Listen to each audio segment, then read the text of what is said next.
Hi, everybody, and welcome to another episode of the United States of a Movie podcast, the podcast that makes every Monday a fun day because we love to get into movies here on this particular podcast because we have a mission.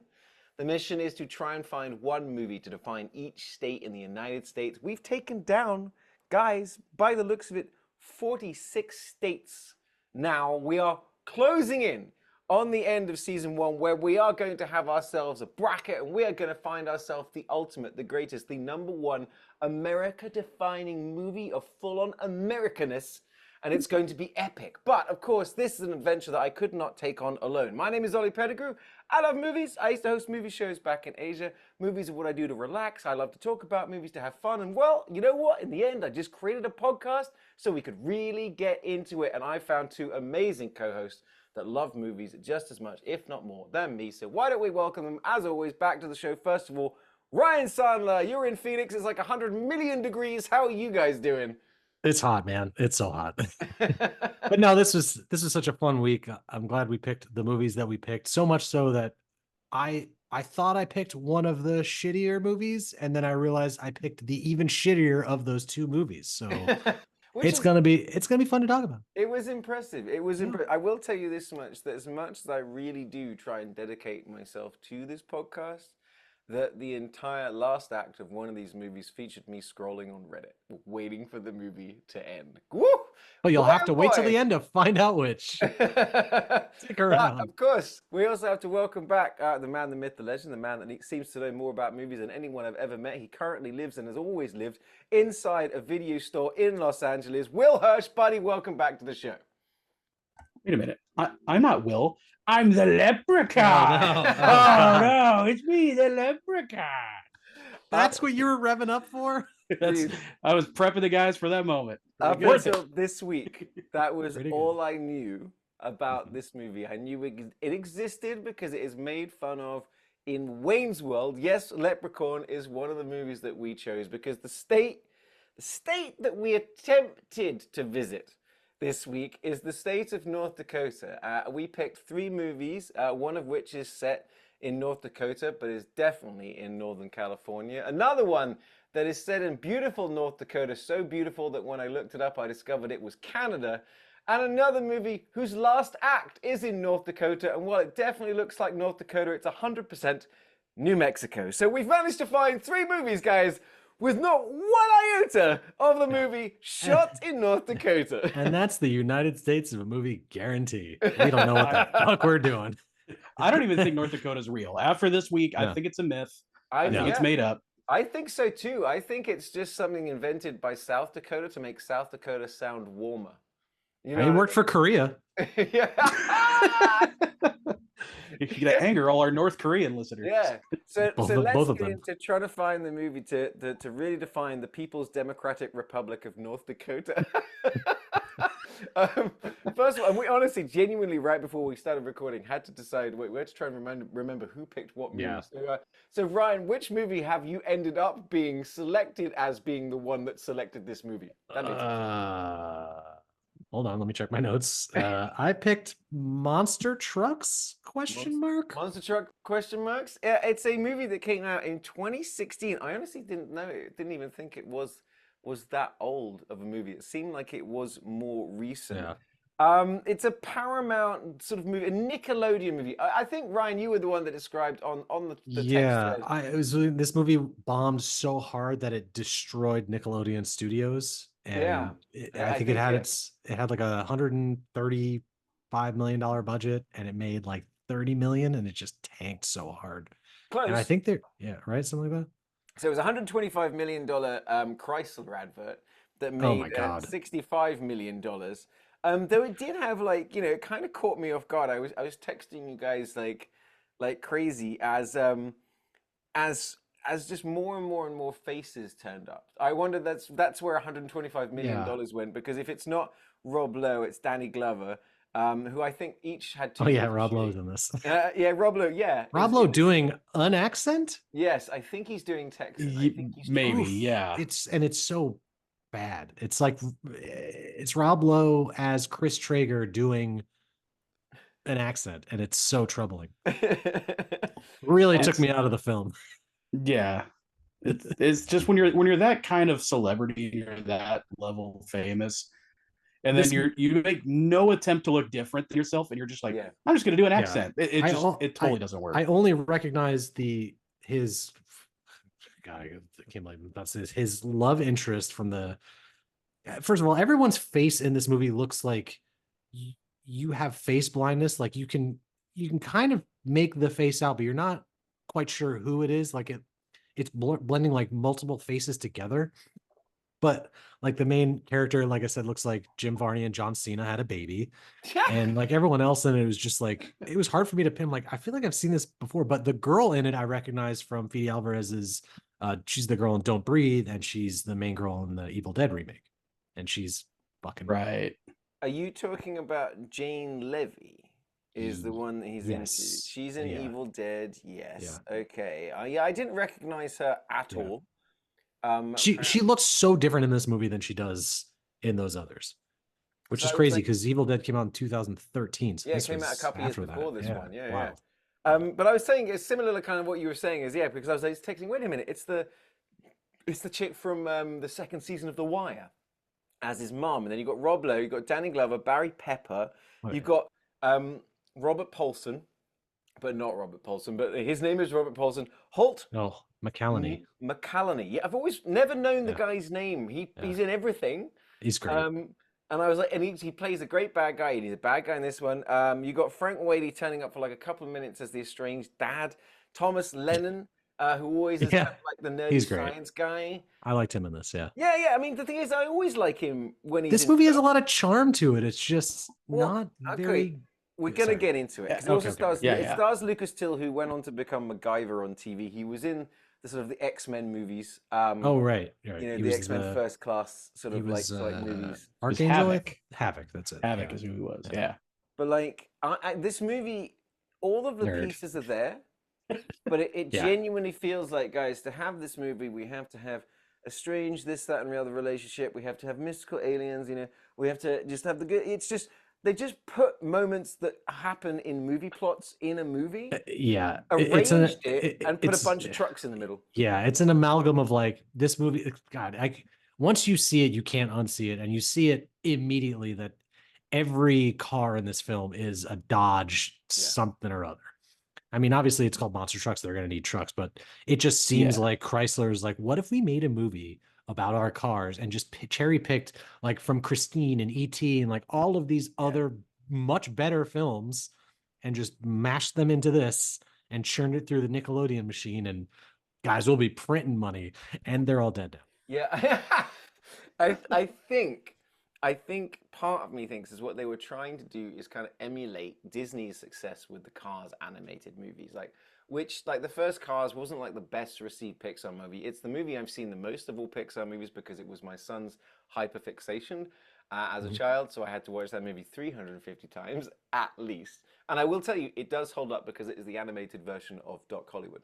But they then went on to, from that first movie alone, $4 billion of merchandise. And I'm watching Monster Trucks and I'm like, all right, they were expecting all the kids would want their own little alien, little truck. And I'm sure there was, this movie just kind of like came, went, and then that was kind of like the end of Lucas Till being a movie star. Yeah. Did you guys remember remember the idea of this movie differently? Because for some reason I thought that the aliens became the trucks, but instead it was just an alien, like a turtle wearing the vehicle as a shell and was powering the car, which I don't do trailers, but I don't care about trailers for movies I know I don't care about. So I actually had watched this trailer. So I was like familiar with the premise. And it's also, I just remember the poster, it being kind of like a cool truck, but you got all the tentacles coming out. Right. Okay. So I was kind of aware, and I kind of like how they went it's like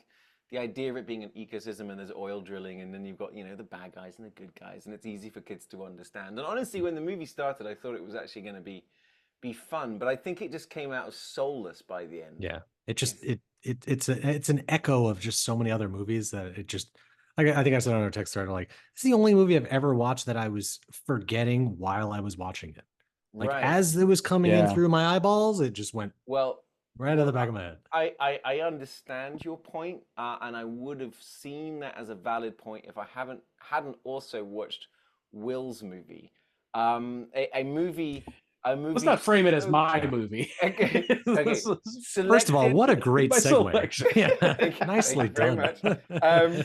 But yes, Will owns this movie in every single way. A movie so good, it spawned 5 sequels and a reboot. There are 7 of these fucking movies, and guys, I tried real hard to try and find a positive, and I think the only positive is Jennifer Aniston. But yes, you've already talked about it, Will. Tell us a little bit more about your movie choice, Leprechaun. Wayne's World. Yeah, Wayne's World. Yeah, let's talk about so it's funny this week, the selection of movies we have, because we have a movie that was supposed to be the end of a franchise. We have a movie that was supposed to start a franchise, and then we have a movie that somehow did start a franchise, and that movie's Leprechaun.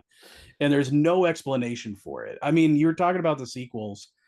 I was looking it up, and I'm like, okay, number 3 is Leprechaun in Space. Right. So they got there 7 movies faster than Jason did. Yeah. And the next movie is The Hood, which feels like that should have been first. It feels like it's harder to get to space than The Hood.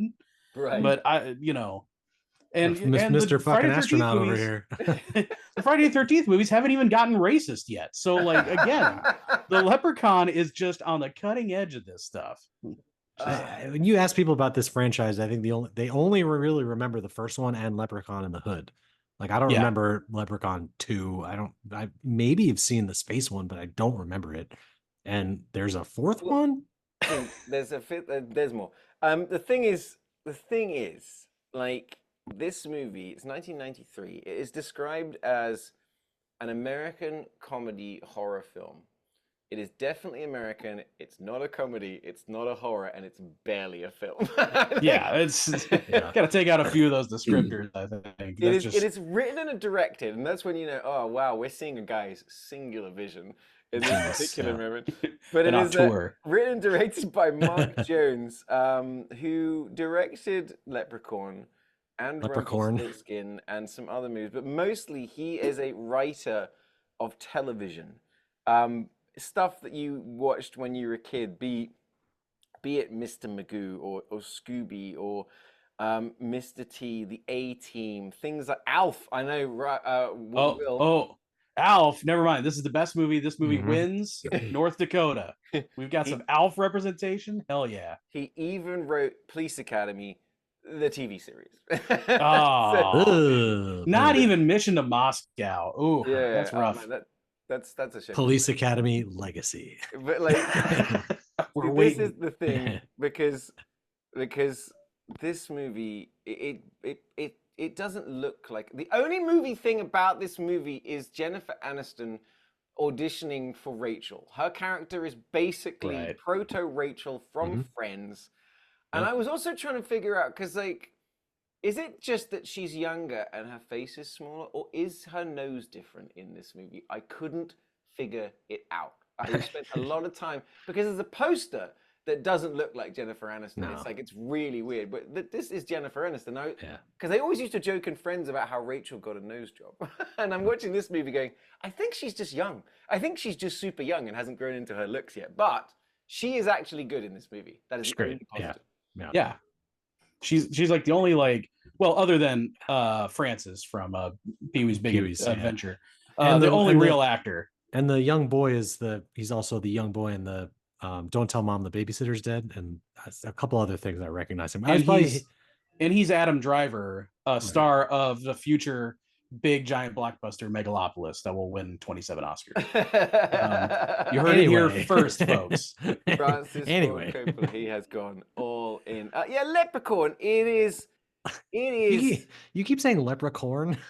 Leprechaun. The leprechaun. You're either like really leaning into this leprechaun. Texas thing or Yeah, no, isn't that, how do you say it? Leprechaun. The leprechaun. Leprechaun. Yeah, Okay, leprechaun. I guess that's the British word. Leprechaun. Leprechaun. I'm a leprechaun. Con. All right, I'll figure it out. Yep. In this We'll terrible get there. movie that doesn't save. I mean, like literally, like good God. Though I will be impressed. Like this is a movie the only movie of the three that's got a special thanks credit to George Lucas. Because he allowed him to make this movie. You kind of almost wish that George had actually fermented him. And Vice President Dan Quayle got a special thanks credit because he sped up a work visa for British actor Warwick Davis. There's some random sort of facts. This is a movie that, like, I mean, I was watching it. Mrs. was there. She, fell asleep, and I just kind of I just shouted at the television a lot about it. What the hell? Oh my God, this is ridiculous. But it made for like $1 million, and it made 8, which does explain why they went on to make. It's kind those are of son-in-law numbers, baby. Yeah, well, it is. It's a little bit, I think, I was watching this through a different lens. I remember when this came out when I was young. I have an older brother, and he's 7 years older than me, and he was like really into like horror films. Maybe I've said this before, but like he would always kind of like force me to watch these movies that I was way too young for. And it was this one, like People Under the Stairs, Child's Play, things like that. So this movie fucking horrified me as a kid. Like there was just something so terrifying about like the makeup and Warwick Davis's movements. Like it scared the shit out of me as a kid. And then getting older, I would watch it. And now I can see the, dare I use air quotes, humor in it. So I'm watching this through the lens of the podcast, and I was trying to enjoy myself, but it's a schlocky mess. But it's still a classic, It's a mess because it tried to do two things at the same time through sort of creative differences. That Warwick Davis is kind of leaning into the more comedic, or at least he's trying. Yeah. But then then you've got sort of like studio kind of type. They're trying to push it to be a bit more slashery, a bit more Friday the 13th. I mean, there's a couple of scenes. For example, there's one scene where he ends up killing a random cop for no reason. Like the rules of the Leprechaun, don't make any sense. Very unclear. He couldn't get out of the box because of the 4-leaf clover. If the 4-leaf clover touches him, it kills him. But he can teleport and do all this other. He can make a fucking go-kart that when it rams into the side of a truck, it flips it over several times. Yeah, there was some definite physics issues going on. They're really working out the rules of this Leprechaun world, but I think by the hood they nailed it. Well, it's just that it didn't make any sense. And like I said, it's not a comedy, and it's not Gremlins, it's not Friday the 13th. It tries to be this mishmash, and I think, like I said, it's just been apparently there's different versions in the edit. You know what I mean? They go, oh, this is a bit more gory. This one has some blood. It took about 40 minutes before someone was bleeding in this movie, to be honest. And we will get into it. Mostly me just being angry about it, but there is one more movie that is on the table, which was just so good. Oh gosh. And honestly, it was me cheating. Because I knew that the premise of the movie is to get to North Dakota. But to be honest, it starts in Texas, it ends in Mexico, and then we're in Oklahoma, and eventually we get to North Dakota. But I chose the just incredible neo-Western slash superhero movie, Logan. And I'm so glad I did. It was really the savior of this week. I mean, honestly. You gotta say the full title though. It's Logan Lucky number 11. This was finally this goes back all the way to like the year 2000, I guess, when X-Men came out, and was it Dougray Scott was supposed to play Wolverine? Yeah, and then he went into Mission Impossible 2, and so some completely unknown Australian actor called Hugh Jackman stepped into a role and then defined it for the next, well, I was going to say 17, but now, considering a new movie that is coming out any day, Deadpool versus Wolverine, is 25 years. Crazy. A quarter of a century defining a character. And this particular approach, where they finally went full R-rated, and we got to thank Deadpool for that. Deadpool coming out and making $1 billion. Then Wolverine goes, all right, maybe we should do an R-rated movie, and they do it, and it's so perfectly balanced as enveloping all of what X-Men has been and everything X-Men that we've got before, but also putting it in its own place, its own world, and giving us an end point, or at least technically, but an end point for Charles Xavier and Logan in a way that when that movie ends, you just sit there and listen to Johnny Cash and go, wow. like for you, I think for both of you, like for all the whining or complaining we did about the other movie on the thread, everyone just went, man, Logan's good. Yeah. I saw it in the first time I saw it in the Alamo Drafthouse. I think the night before it opened, I think they had a Q&A with the director. I can't remember. And then I saw it again, the black and white version, which was fucking awesome to see. Both times cried at the end like a little baby. Yeah, and why wouldn't you? Because it's Hugh Jackman just getting. I mean, it's the line, and we'll definitely get into it later. But for me, it breaks me every time. It's just top tier acting. But when he just finally goes, and you know everything about Logan, even if you've watched X-Men Origins Wolverine, the most interesting part is the first 10 minutes. You know, you've watched everything else that's happened in X-Men. You watched Wolverine, which is a very good movie that falls apart in the last half of the third act. You just don't care about it. But you get this, and he says, oh, so that's what it feels like. So this is what it feels like, where he finally gets to die. His delivery of that line and Daphne Keane, her introduction in this movie, but like that gets me every time. Right? It really does. It's top. Yeah. And then also, guys, because of this podcast, I understand all the Shane references now. See, right? Aren't you guys glad I made you sit through that now? No, now you understand. Still no, because it does. But you know what, Will? You are right, because it helped me understand the reference when it comes up in The Negotiator. And it helps me now understand when it comes up as a reference through honestly Logan. Yeah. But I'm gonna save Logan because it's the only one that's an actual movie. And let's just let's get some stuff out of the way first. So let's go back. Let's talk about monster trucks for a while, because there's things that I like about this movie. There's ideas that I like. There's clearly care, and like, for example, the characters of the character design, the animation of the monster, which they had to change because in test screenings, the original design of the monsters were too scary for children, so they had to dial it back and make them a little more cutesy and adorable. Really? Yeah. I didn't know that. So they were just xenomorphs. Yeah, I was gonna say it's that weird like skull xenomorph from Alien Resurrection is what they started with. The best one. Oh my god, that one is creepy. But there's like because I remember when we first get a look at Creech as he is dubbed in the movie, it does have a very sort of like dolphin friendly face. Yeah. It's very like just round. It's got the wide eyes. Yeah. It still has like the crazy like Sarlacc mouth, you know? Yeah. Yes. Basically, like they were really trying to sell fleshlights for this one. Could you imagine the popcorn buckets? My God. Oh man. If only this movie had waited till now. That's where they fucked up. So to bring you up to speed on plot, and I use this word, loosely. But For Monster Trucks it's set in North Dakota, Canada. And though it does have, at least gives you the idea that North Dakota is a place where it's kind of out there. There are small towns. You kind of have to be sort of hardy. If you want to get around, you need a truck. And part of what's happening on this sort of big expanse of land is there is a company that is drilling for oil. That is our big bad. So in the very first few minutes, kind of established, Rob Lowe comes in. There's a problem with the drill because they're about to go through some water. And he goes, who cares?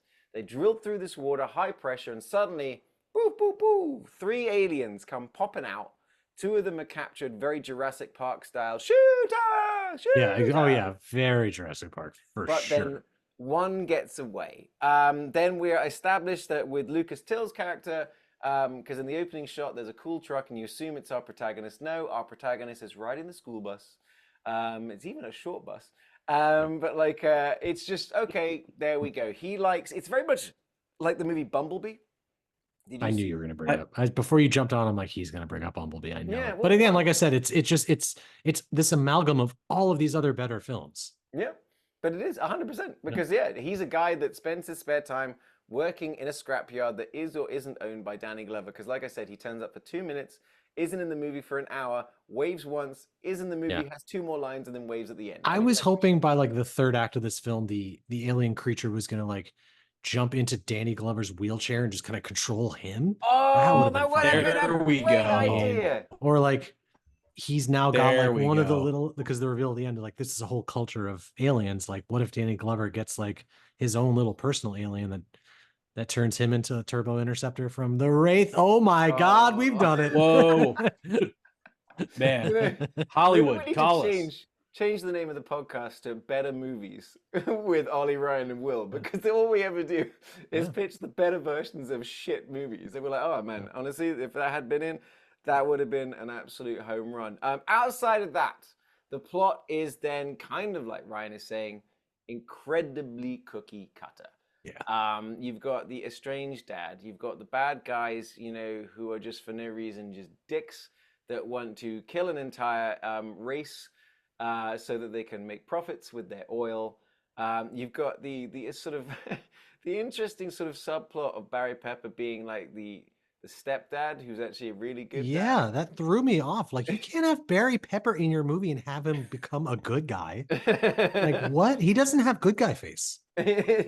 Yeah, Battlefield Earth. You never watched that? Oh, good, because no one else did.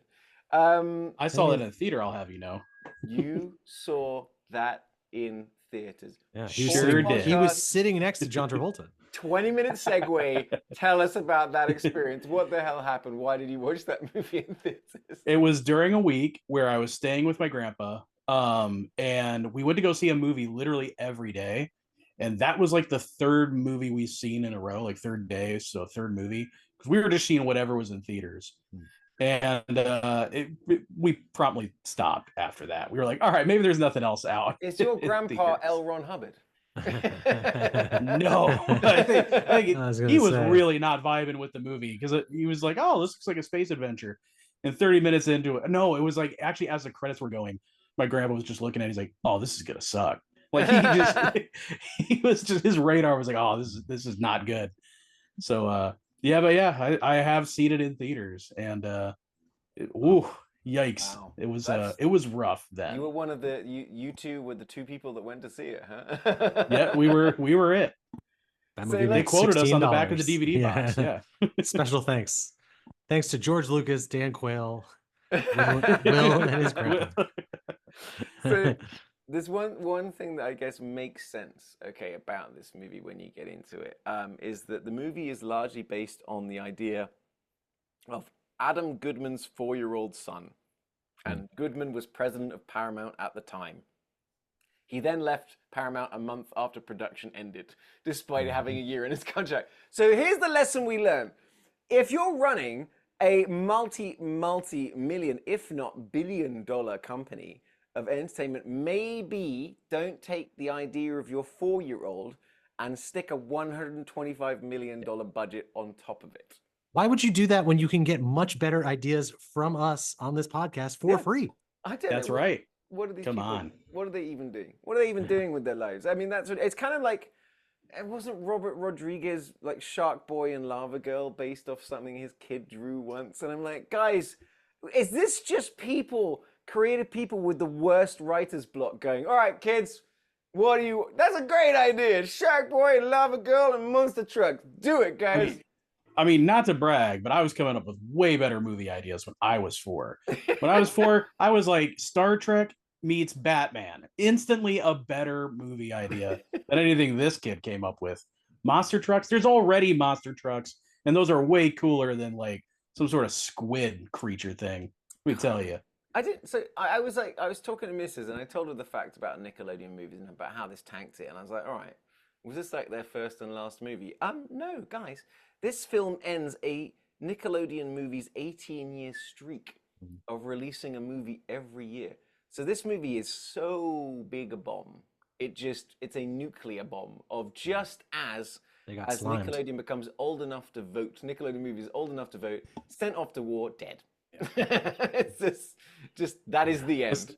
Just like Indiana Jones's son. Spoilers. Yeah. Yeah, Um, a curse so bad that only Dan Schneider could lift it. they were like, he's coming in to save the Yeah. business. So this was so it was Chris Wedge, who I'd never heard of, I'll be honest, but he was director of the first Ice Age movie. He was director of Robots, which is that Ewan McGregor animated movie that nobody really remembers. Yeah. Blue Sky Studios is where he was working, so he was executive producing everything sort of animated coming from that aside. But be it Ice Age, be it Rio.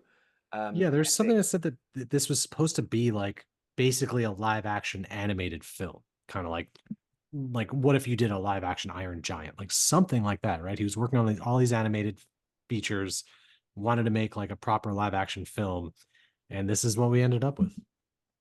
This is a strange choice. It's kind of like what's the guy that directed Finding Nemo then went on to do John Carter. And it was like his first live action movie. Kind of like, so Brad Bird, his first live action movie was the Mission Impossible 4. You know, for him to take him from the animated world. And it's kind of tricky to take, you know, because animation, you have control over everything. You know, I remember, I've talked about this, I think, on the podcast before, but I remember from the Incredible special features that it's Brad Bird talking about, there's a scene where the Incredicar pulls up in front of a church. It's a 3-second shot of a church. And they were like, you have no idea how many meetings there was over what that church is going to look like.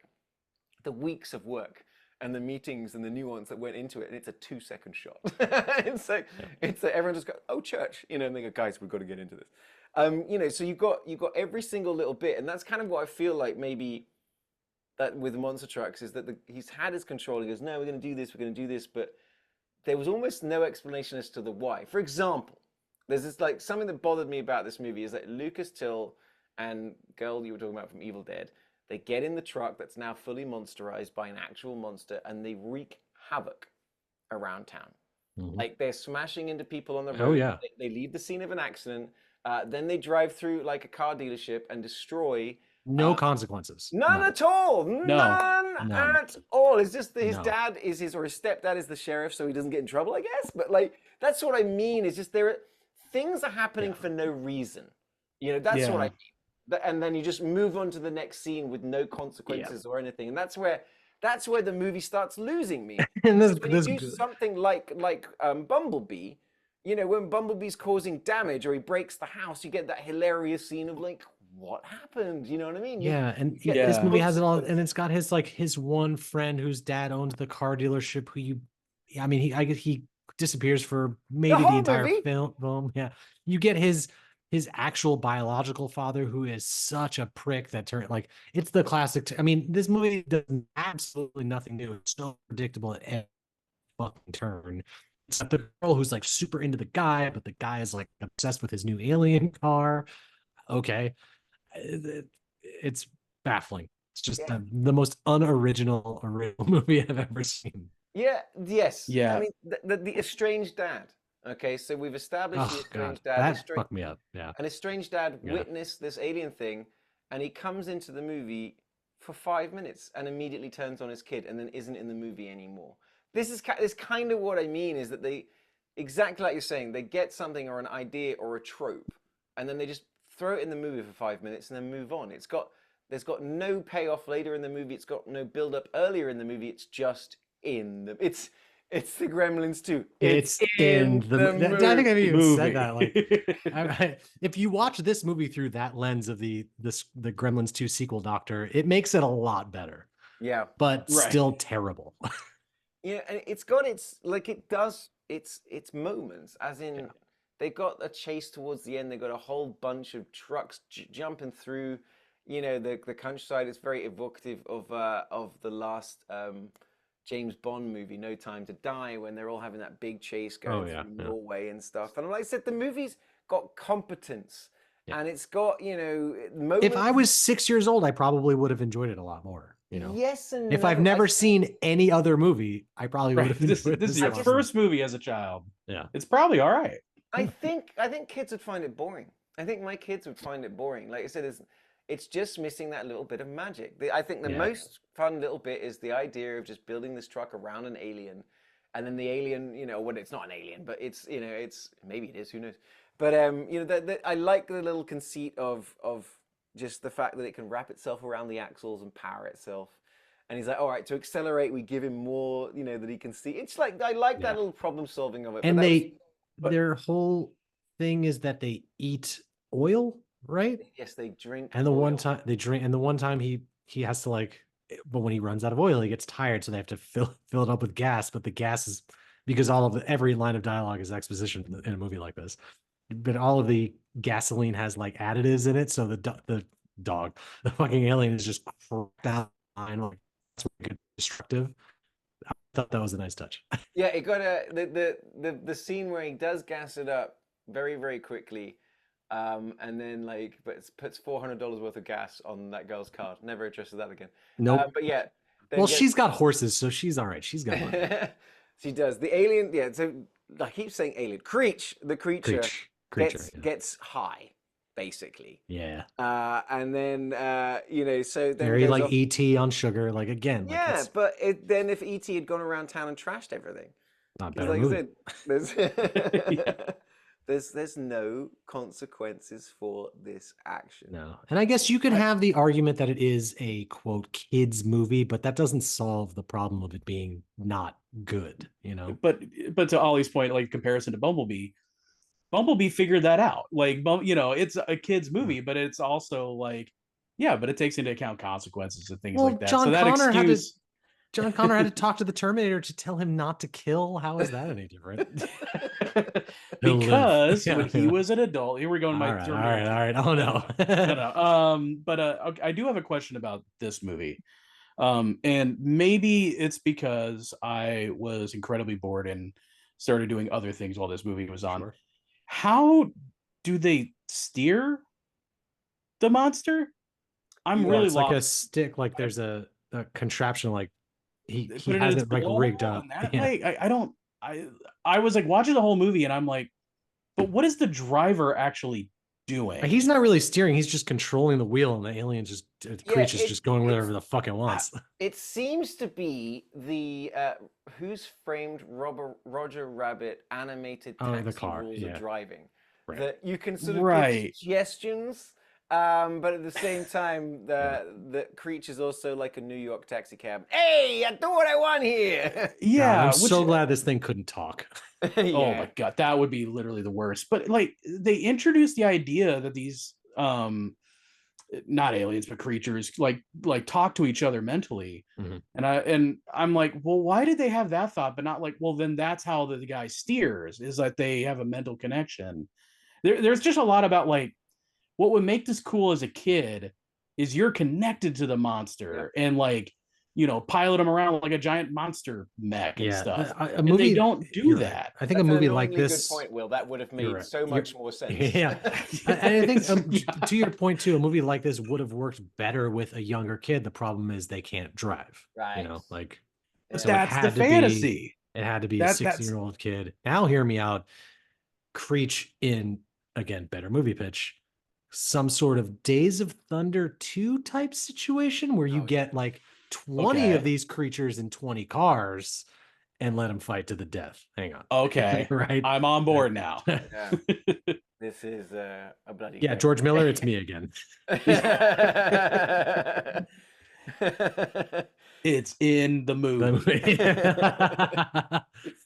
But like, kind of like you said, you brought him up earlier, like the teenage, if that. So I guess he maybe is about 15, 16, younger than Lucas Till, the ginger kid, who's some kid that Lucas just kind of ignores. Trip is the character's name. Yeah, everyone is like so enamored by this kid, but he fucking sucks. Right. Yeah, he's not very nice to He paints himself as like a total loser who works in a junkyard who rides a bicycle. But like everyone is just obsessed with him.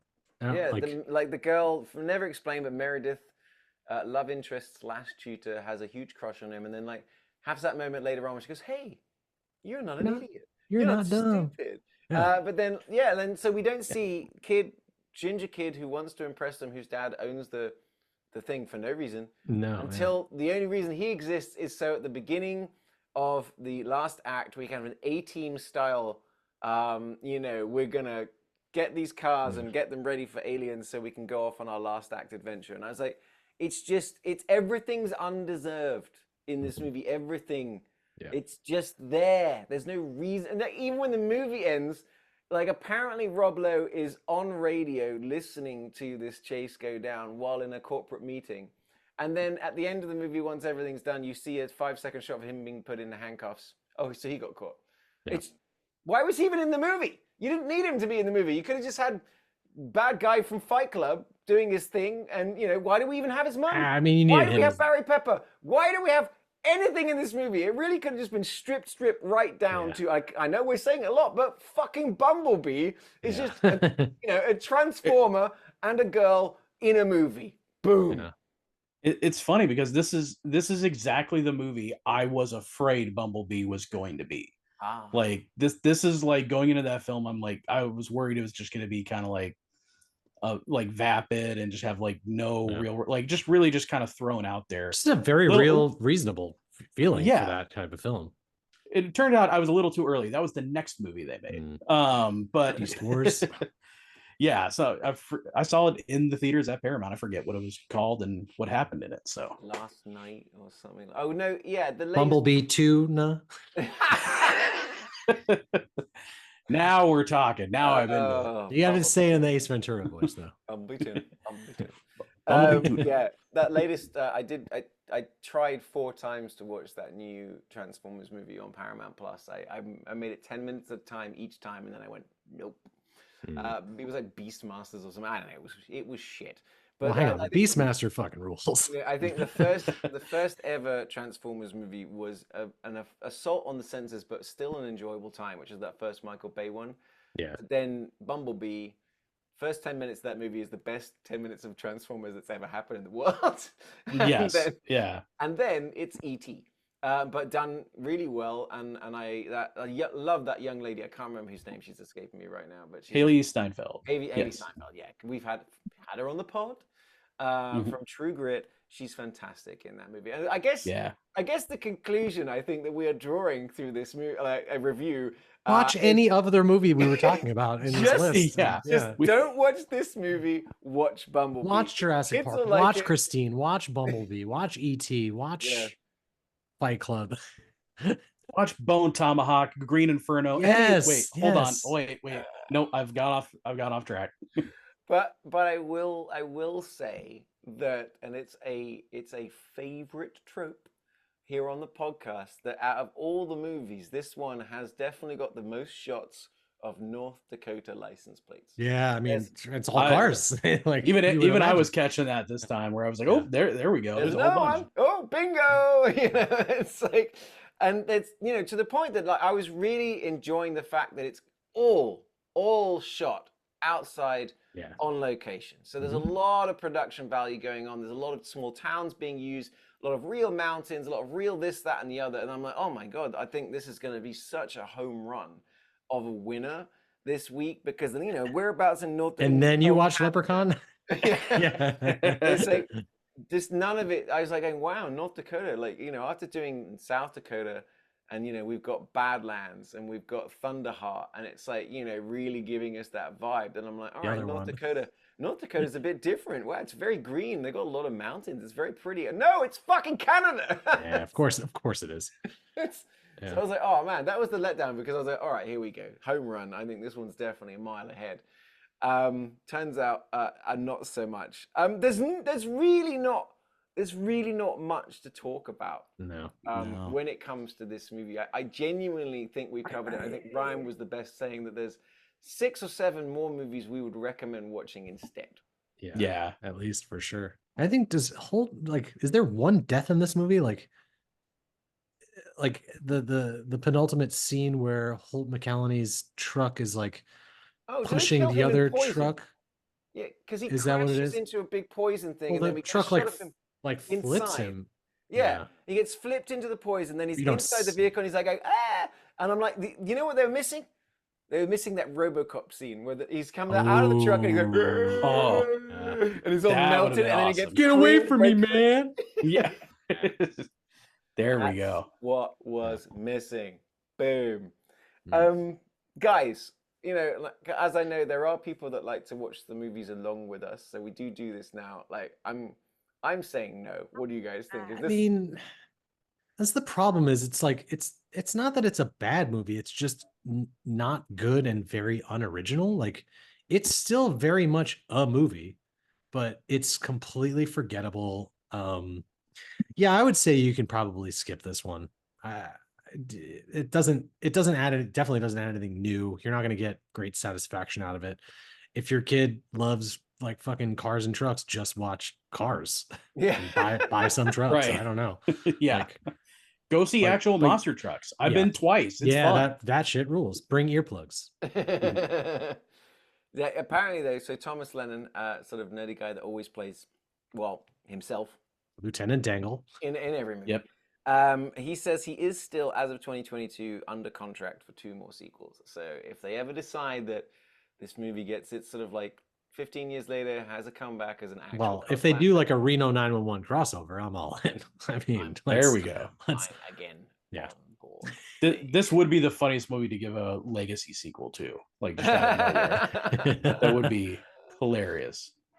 But like, and I did like the 1950s Dodge truck. All right, I'll give that. That does look cool. That was cool. It looked. But everything else just felt like, much like Transformers is so like, brand shoved in your face with like all the cars and everything. This has that same feel, but none of the charm and creativity. Right. 100%. Now, another movie that's got no charm or creativity is the other movie this week. There are Lucky Charms, though they're not called that. Lucky Clovers. That's what they were called. That scene was great. I was. So let's talk Leprechaun. Leprechaun. Leprechaun! Children of the Leprechaun. The thing is, the only way I can remember it now is I have to picture Kirk screaming Khan. That's why I said it like that, because I know you fucker nerds would only pick up on it that way. Sorry, we are two Star Trekky nerds right here. It's just I love that the opening of this movie is, as someone that like you get the lore. Well, yes, okay, you're very right. The very, very, very, very opening of this movie is literally Warwick Davis coming down some stairs in a kind of weird, it's almost like a 4-3, just going, if I loves me my gold, and if people takes me gold, it's like he had a stroke. Like, he really fucking loves gold. Like, that's kind of his whole thing. He is. Yeah. And the thing is, the whole subplot, because Mrs., like I said, was watching it alongside. The subplot of him being a cobbler? Really into shoes. Yeah, is this a thing that I never I was gonna ask you guys. The lore is unclear. It's like, are you like turned into a leprechaun? Like, is it a curse? Like, was he a cobbler before that? And then some witch, and again, I haven't seen the other movies. So I don't know if this if this is explained or there's a prequel, but if he's turned into a leprechaun, but he was a cobbler already, and that's the one trait kind of like in when they reprogram you in Demolition Man, like, is that kind of situation we're working with here? I'll take my answer off here. I was gonna say, we have all these questions. Please do not tell us, anyone. We are not interested in the answers. So we will continue to have more questions. Slide into Will's will DMs. Not research it.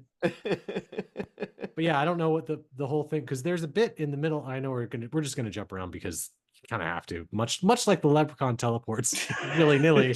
We're gonna just bounce around. But there's a scene where the father, I guess you have to kind of get to the core of this film, right? Like you were saying, like the whole premise is they've stolen his gold, and he really they fucking haven't stolen his gold. Yeah. That's the thing, because we have the opening shot, then we have a 10-minute scene with like the most Irish people that have ever lived in North Dakota, like the O'Malleys or whatever. He comes back, he's got some gold. The leprechaun has hidden his suitcase, kills his wife. He traps the leprechaun in a box with a 4-leaf clover, hammers it with 4 nails, and then we jump 200 years in the future. Or what? No, not even. It was 10 years in the future. No, 10 years, dude. But it feels like 200 years. You don't get any backstory either, because the guy just kind of rolls up in a limo, and he's like, I think he said his father or his uncle had died, but instead his mother had passed away. She was going to his mother's funeral. He was supposed to have her ashes sent, but he sent the gold instead. Yes, and then he goes, "Oh, by the way, I caught a leprechaun, and I got his gold, and that's the rules." And the man who has drank an entire bottle of Jameson. Yes. And then he drops the bottle on the floor. It doesn't smash. It's And just it's not Jameson though, it's Jameso. Much like it wasn't Lucky Charms, it was just so it's Jameso. yeah. But sure. yes, and then he Man. comes in with just the most obvious like fake rug, like his hair is Oh, just his hair is so practically bad. strange. Yeah. Well, he but then yeah, he bought that too. That came with the limo. this is what bothers me is that they didn't steal his gold. So 10 years in the future, that's what I mean. All through this movie, as we're talking about it, every time we're going to bring up it doesn't make sense because what are the rules of the leprechaun? It's like because if you catch him, you get his gold apparently. So, but no one else stole his gold, but he comes out of this box, a raging psychopath with homicidal tendencies that likes to just kill, torture, and scare people. None of whom have done anything with his gold. There's just that's not all he does. Sometimes he likes to go ride around his little tricycle. God damn it! Much like Art the Clown in Terrified. I'm gonna be honest. I'm gonna be honest. Every time they find some different way of making Warwick Davis move faster, the speed ramps. It's fucking hilarious when he goes on his Yeah. little tricycle. It's I'm pretty not funny. gonna lie, I loved it. That's pretty good. And then That's pretty later good. on, he gets himself in his little go-kart, that and he gets pulled over for speeding, and then like kills this cop. Loved it. Later on, he's in a wheelchair, Yeah. chasing Jennifer Aniston. Now, by this point, when I looked up from Reddit, and I'm like, oh, he's in a wheelchair now.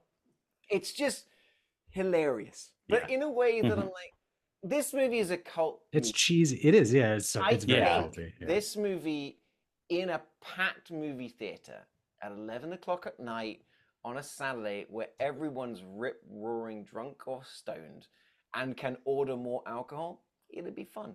Yeah. I think it's a fun group watch for sure. It is a cult classic. Yeah. It is not fun to watch by yourself or a podcast. No. Or a podcast. No. Not even a little bit. I had just finished. Now, if we did a live watch, one, and I went from Godzilla -1 into Leprechaun +2. But you're right. Like the like we said earlier, the rules of this are so unclear because you're right. They didn't steal his gold. He just wakes up 10 years later, or he's just been chilling in that fucking box. Like, okay, but he can also teleport. So, well, the more gold he gets, the more of his powers he gets back. Is that right? That's how he kind of describes it. Like his powers come back to him. Okay. But then we've got that oh my god, the guy from Pee-wee, the guy that you're talking about. I did the math on this too. Like, Francis. Yeah, they find it and they find the gold because they see a rainbow.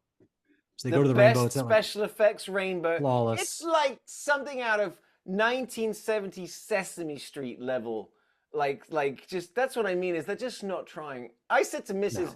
This movie was made for $65,000, and honestly, it almost feels like this movie was put together shot in a weekend, and then edited post-production by a couple of kids on YouTube.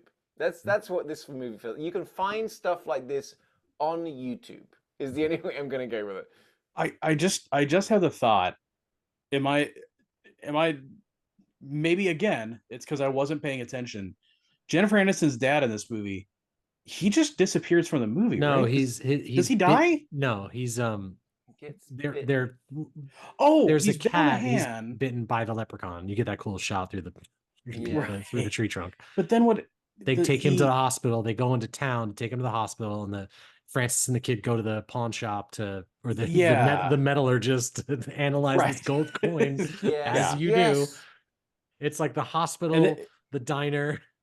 And they just tell like, oh, we got it from a leprechaun, and he's just like, all right, he's that's like, all right, I'm gonna hang on. Explanation as any. My favorite thing. He's like, all right, I'm gonna hang on to this for the night. I'll get back to you. Here's your receipt. And they leave, and he's like, better go check my ancient tomes. And he goes to this drawer full of old books, and he's like looking through the coins. He's actually like a watcher from the Buffy. And if you do the math on it, because later on in the film, the leprechaun counts his gold coins. I believe there's 100 of them.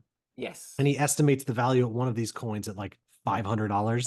So all of this terror and massacre and mayhem is for, I don't know, 50 grand. It's like something insane. He really does love his gold. But it was the 90s. Well, I mean, so that was like 57 grand back then. So yeah. But even like when they get into we do get the end, 20 minutes or whatever's happening inside. Look, this was a 17-hour long movie. I remember texting you guys going, Yeah, Surely by this the- movie must be done. I'm going to pause it. Oh my God. yeah. There's still an hour left. You know, but when we get into the hospital, if you notice, like, there's one point as well where someone's running through the trees away from the leprechaun, and they did it. They used just he's running in through the same trees every time.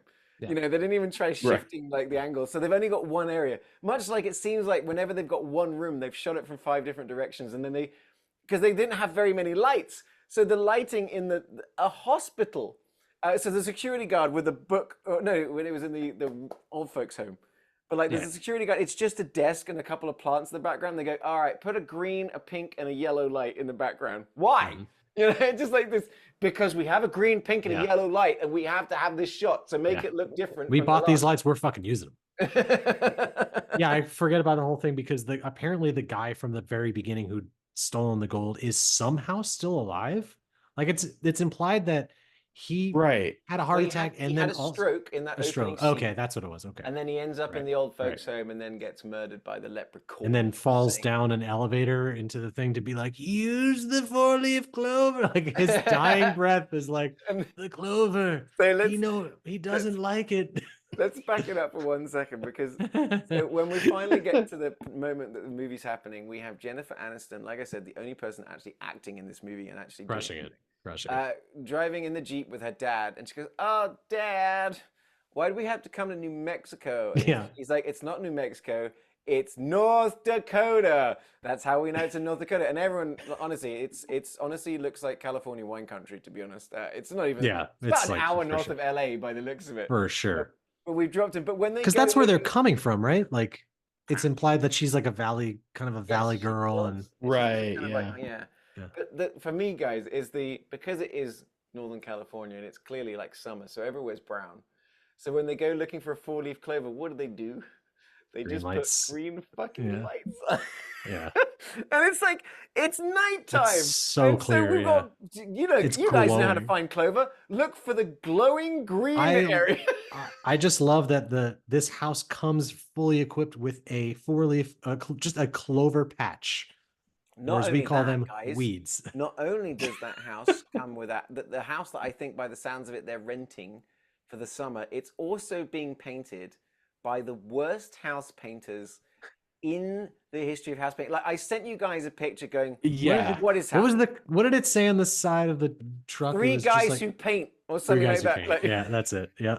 And yeah. That the it truck might is actually be my favorite joke of the movie. covered in Yeah. paint. And it's some 1990s. Even Mrs. recognized him. He goes, "Oh, he's from like summer school or something like that." Because he used to be so cute. And then, Right. like you said, the Pee Wee guy, who is maybe, I guess, has mental issues. No, not at all. He's just a dum dum. Like Yeah, the he's kid is like, we can use this gold to fix your stupid fucking brain. Yeah. Because he has that line of dialogue with, he's like, I know his brain's not broken. He's just dumb. Yeah. Well, dumb enough that yes, the He bit eats that the causes gold the problem coin. later in the movie is we have him go, "Oh, look, a coin. I Maybe see him I in the should movie." bite it." Cuts away, cuts back. He goes, "I swallowed it." And I'm like, all right, so again, we get to that point, like at least the leprechaun's going to try and cut it out of his chest or something. That'd be Right. kind of fun. Not so much.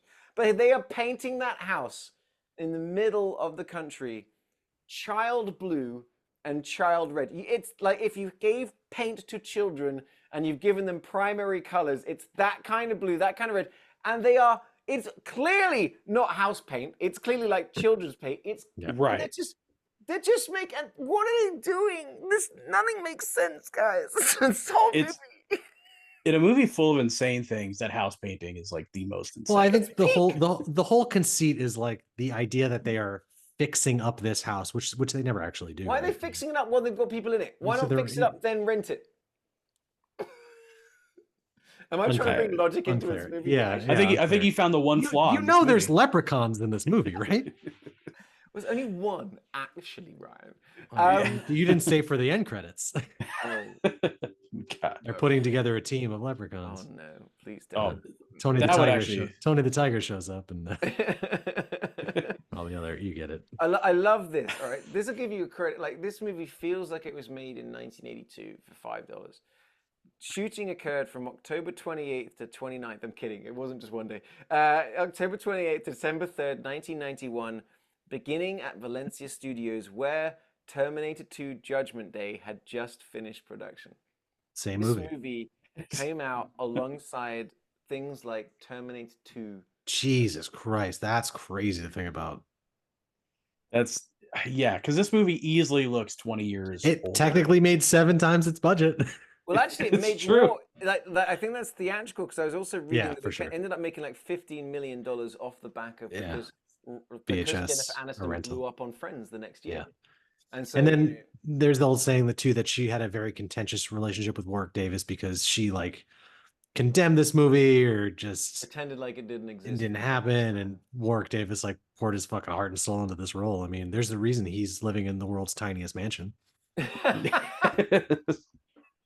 I love Warwick Davis. He's a treasure. I feel like he's better than this movie. That's the thing, is I'm watching it. Yeah. I don't know. Have you seen that Willow thing? I did. I watched the first episode of New Willow, and I thought I'll go back to it, and then Disney Plus took it down because that's the world we live in now. That things don't exist anymore. Don't worry. Just watch Life's Will's Too got Short. The novelization. Yeah. Oh shit. Well, 1 second. No.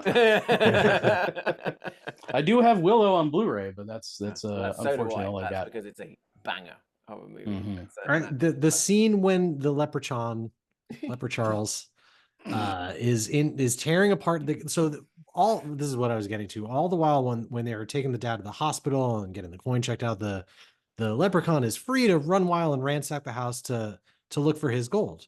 So he destroys the kitchen. I think I was reading that like he was like improvising all this stuff when he opens the kitchen drawer, which has a mirror in it, and he looks at it and he's like horrified at his own face. He pulls out the box of Lucky Clovers, looks at it and eats some, spits them out, and throws them on the ground. Like that whole thing, I think, was maybe improvised of him just kind of rummaging and doing stuff. But then he finds the shoes, and this whole cobbler thing.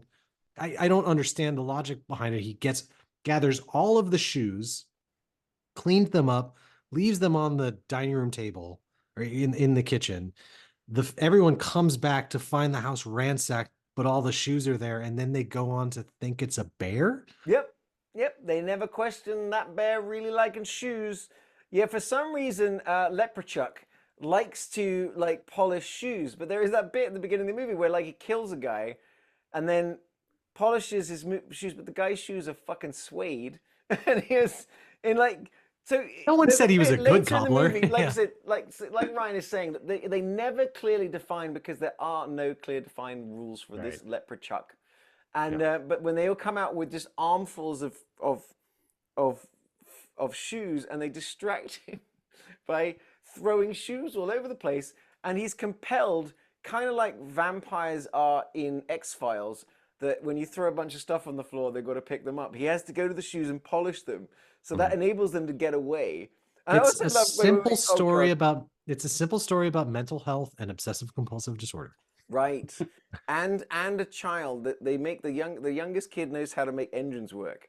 And I love that we get the shot earlier in the movie where he opens up the bonnet and you see it's just a yellow thing with a bunch of like rubber hoses. And Mrs. and I going, what the fuck kind of engine is that? Right. It's the distributor cap. Duh. But that's where all the headlight fluid goes, you know. Then later on in the movie, when they can't start the car, they send the kid outside of safety to go, and then it's because Warwick Davis like eating the thing, kind of stuff. It's just I was kind of like, I think the movie would have been better if like we mentioned on the podcast for when we were all in town, we did watch Terrifier. Which was always made funnier by Ryan doing the Terrifier sound. And granted, he doesn't make any noise in the movie. That was just me doing that. Because he's a mime. Yeah. So, like, I think anytime that when Leprechaun turns up, I feel like if that sound effect had been happening, it kind of would have been better. But like, kind of like I said, is by the time we get into the last half an hour, because how many times do they shoot this fucking leprechaun with a shotgun, and it never kills them? They go, you know what we need to do this time? Shoot him again. I do love him just flying backwards, right? Because he's a little guy, and he bleeds green.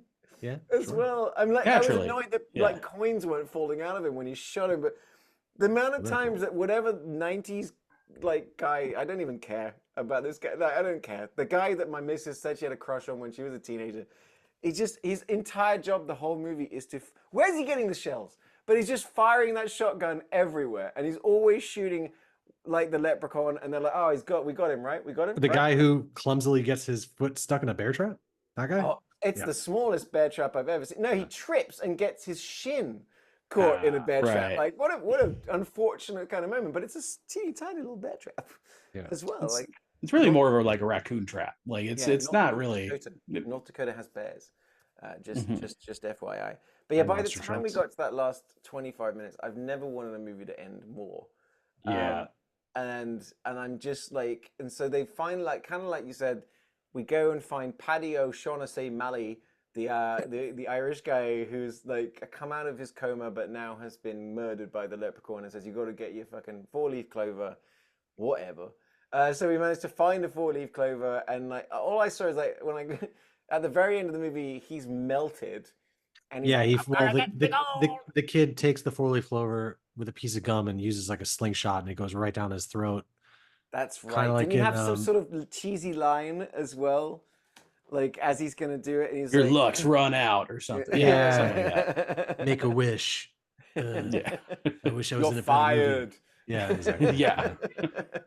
It's just let me tell you, just with this movie, I leper can't. All right. That's Yeah, I think I said on the thread, like at the end, the kid narfles the Garthak, like if you see the Coneheads, he just shoots it down his throat, and then it has a very like Gremlins-esque melting scene, which was pretty cool.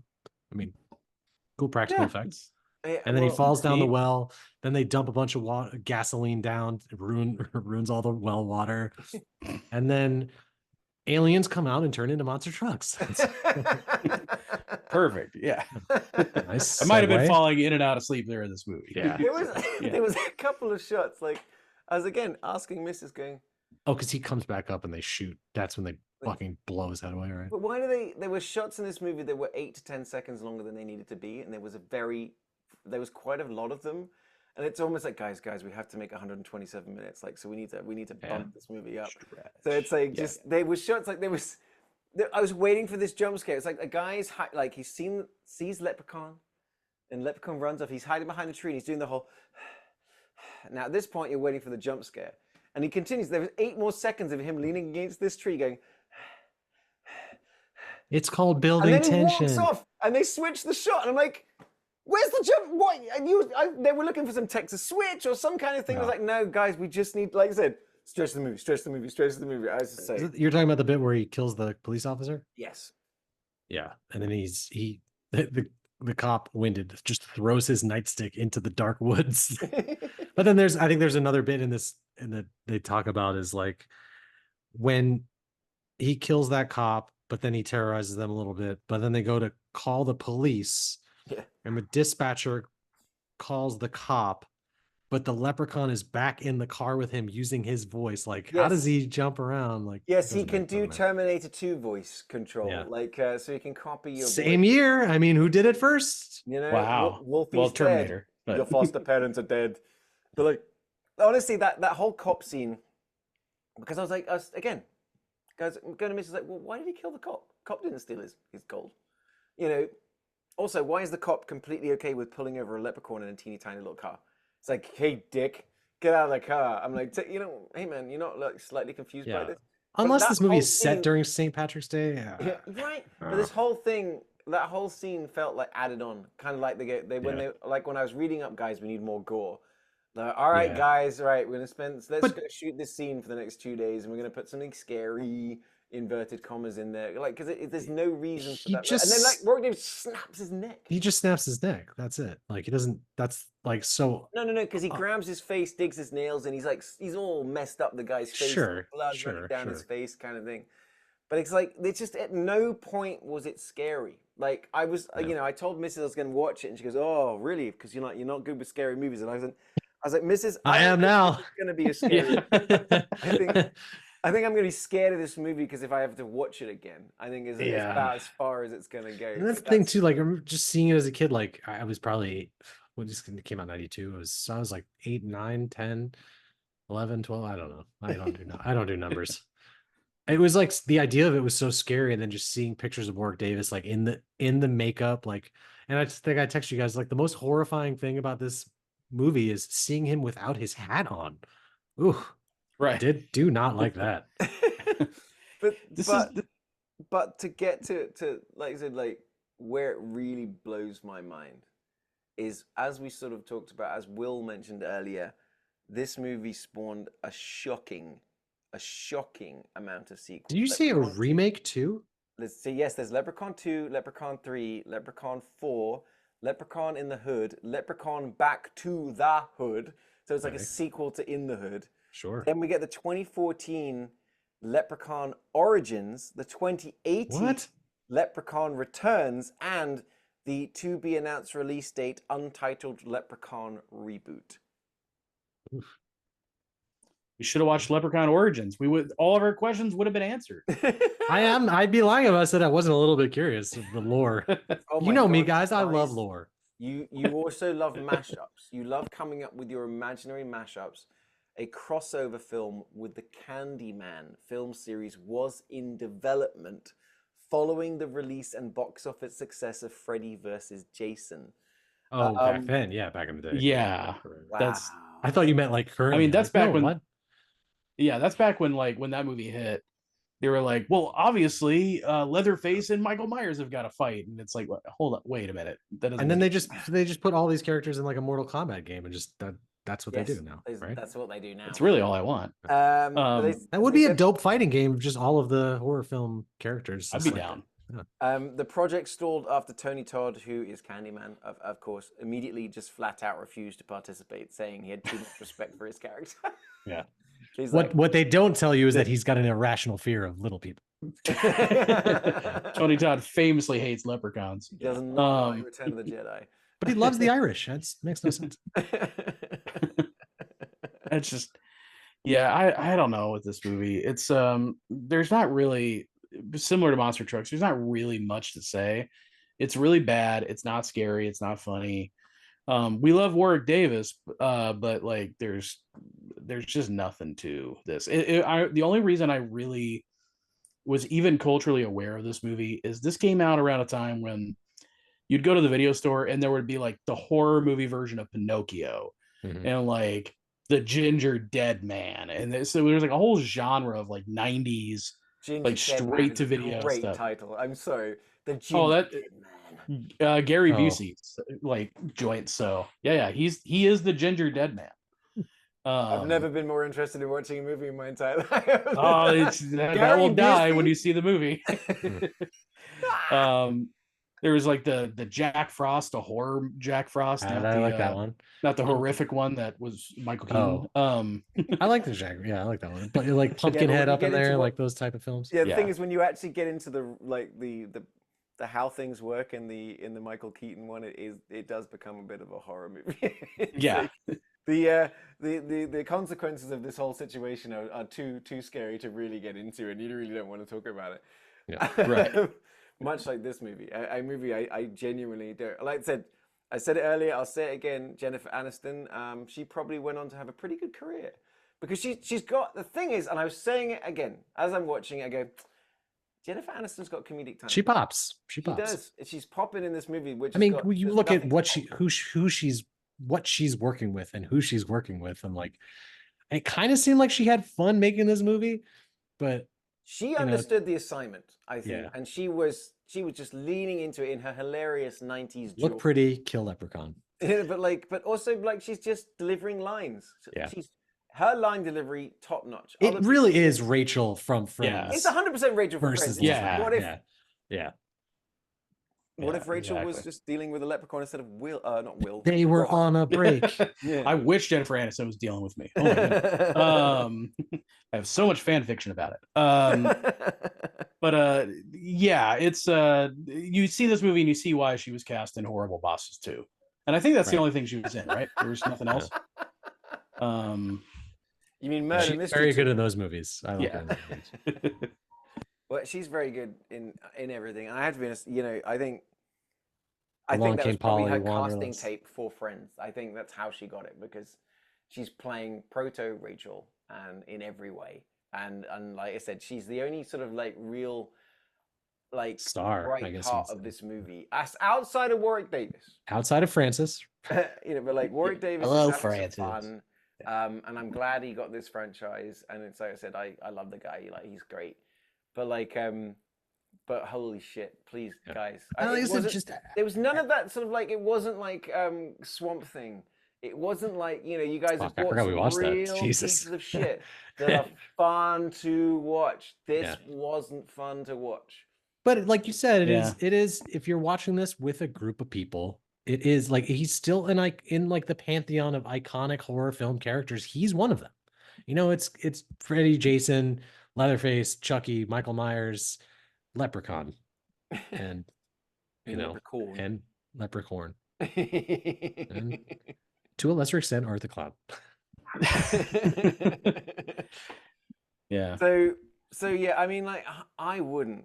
Honestly, I genuinely don't want to. It's a tough watch. It is. It has not aged well. And unless you like really schlocky, poorly, low budgety films, I mean, you kind of got to see it though.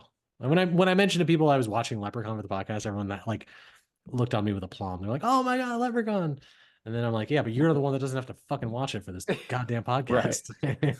At this point, I'm willing to say that we have talked enough about this movie. I'm done.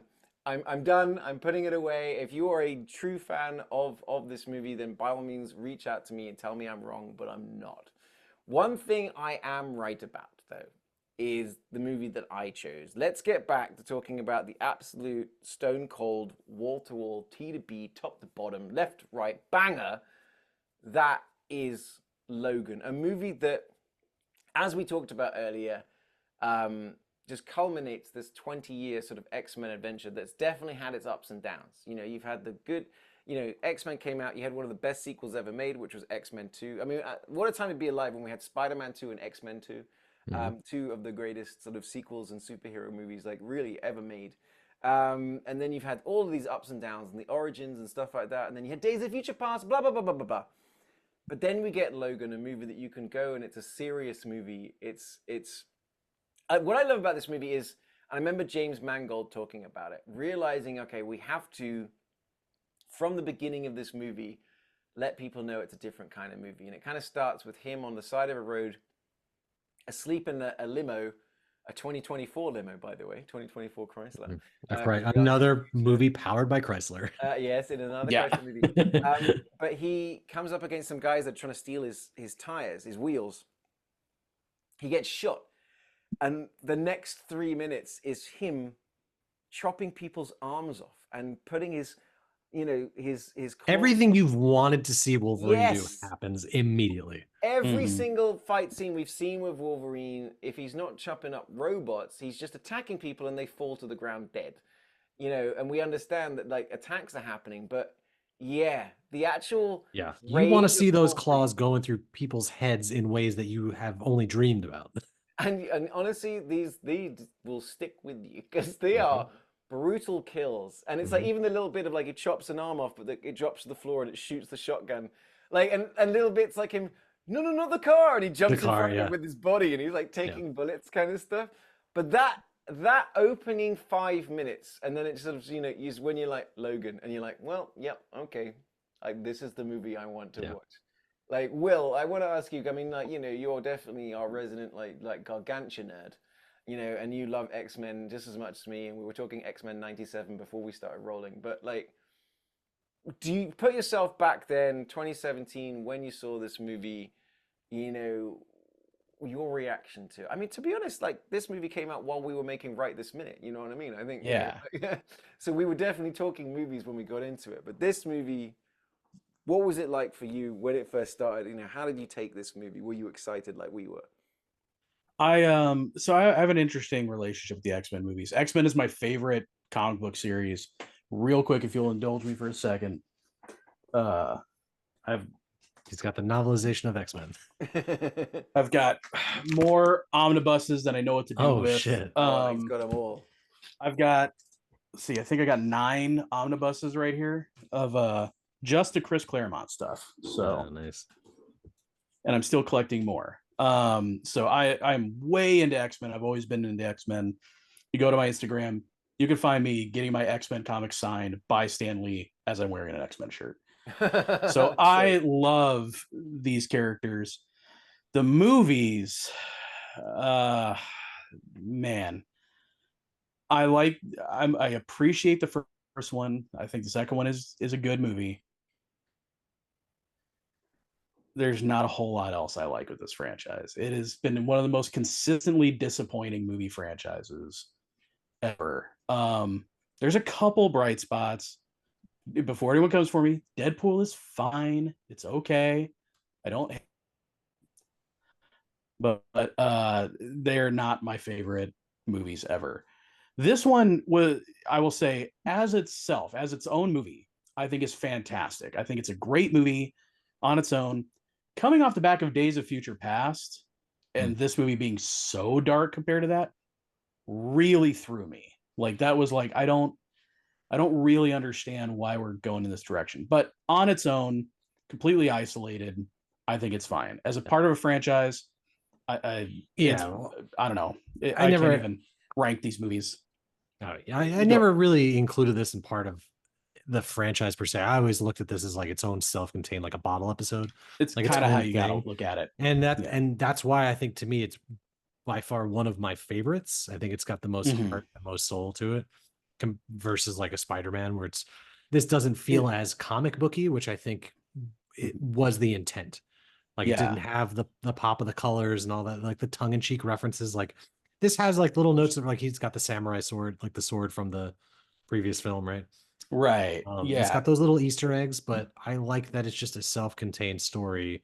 It's basically I'm watching this, I'm like, oh, it's just The Last of Us. Like it's this old man getting this child across the border or whatever it is. Well, it's like I said, it's a neo-Western is the best way to look at it. It's not so much a superhero movie, and it's based off a sort of a comic run, Old Man Logan, which then they kind of did with some other people as well. They kind of took a run at that, but it's the Mark Miller, Steve McNiven, Old Man Logan, and it's sort of like it, and kind of like you said, is that while it does kind of reference the past, as they talk about New York, which was the first movie, and you get little sort of references to things, it is very much let's just jump into the sort of future enough that it's its own movie. We've got Charles, who's still Charles, and we've got Logan, who's still Logan, and let's explore this. What I really like about this movie is it's a small movie, kind of like Ryan's saying, is it's got this sort of Last of Us kind of idea. It's got, just this very small cast on its way across America to sort of like this thing, but it's a tiny movie inside a bigger X-Men movie. The bigger X-Men movie being there haven't been any new mutants for 25 years, but now there are new mutants and they've been sort of genetically engineered in Mexico illegally. But when you get more into it, is you've got all these little things that are kind of happening, like the robo trucks are going by and it's from this massive corporation. And then when we have this small bit with Eric LaSalle and his family, they've got a small farm. Yeah. But he's talking about the giant farms that are trying to eminent domain, and you see these massive robo crop things, and sort of the fundamentals of it is it ended up being that for the last quarter of a century, there's basically been a sort of conspiracy to put something in our drinks, in our food source, which kills the mutant gene. So human beings have figured out how to exterminate mutants, which is why no new ones are being born. So like I said, there's this massive, that any other sort of like, if it was any other X-Men movie, that's what the movie's about. But it's actually just the story of Wolverine, Charles, and X-23, just trying to get in the middle of this. And that's what I really like about it, is it's a small story that gives us all of these hints of this bigger story that's happening that other X-Men must be dealing with. And I love that everyone's interaction with him is like, oh, I remember you from the comic books. And he's like, that's all bullshit. Yeah. Hey, you're that guy. Even Boyd Holbrook is like enamored by him. Like, yeah. And I'm sorry, how old is Charles Xavier supposed to be in this? He's like 90. Yeah. He's in his 90s. He says it. I love that line. I'm a nonagenarian, actually. So yeah, he's in his 90s, and it's never fully explained. Like there's a bit on the radio. We just understand that Charles has a degenerative brain disease, and it's a throwaway line. Well, it's not a throwaway, but it's a line in the movie where it's like, wow, the world's most powerful brain, you know, a weapon of mass destruction, is now he's either dealing with ALS or he's dealing with dementia and stuff. So, and it's like, and it's Logan just trying to help his sort of dying dad. It's not his dad, but it's like, you know, it's just that kind of like time of life that, you know, even we are approaching, is like we're at that age where, okay, the generation above us is sort of passing on.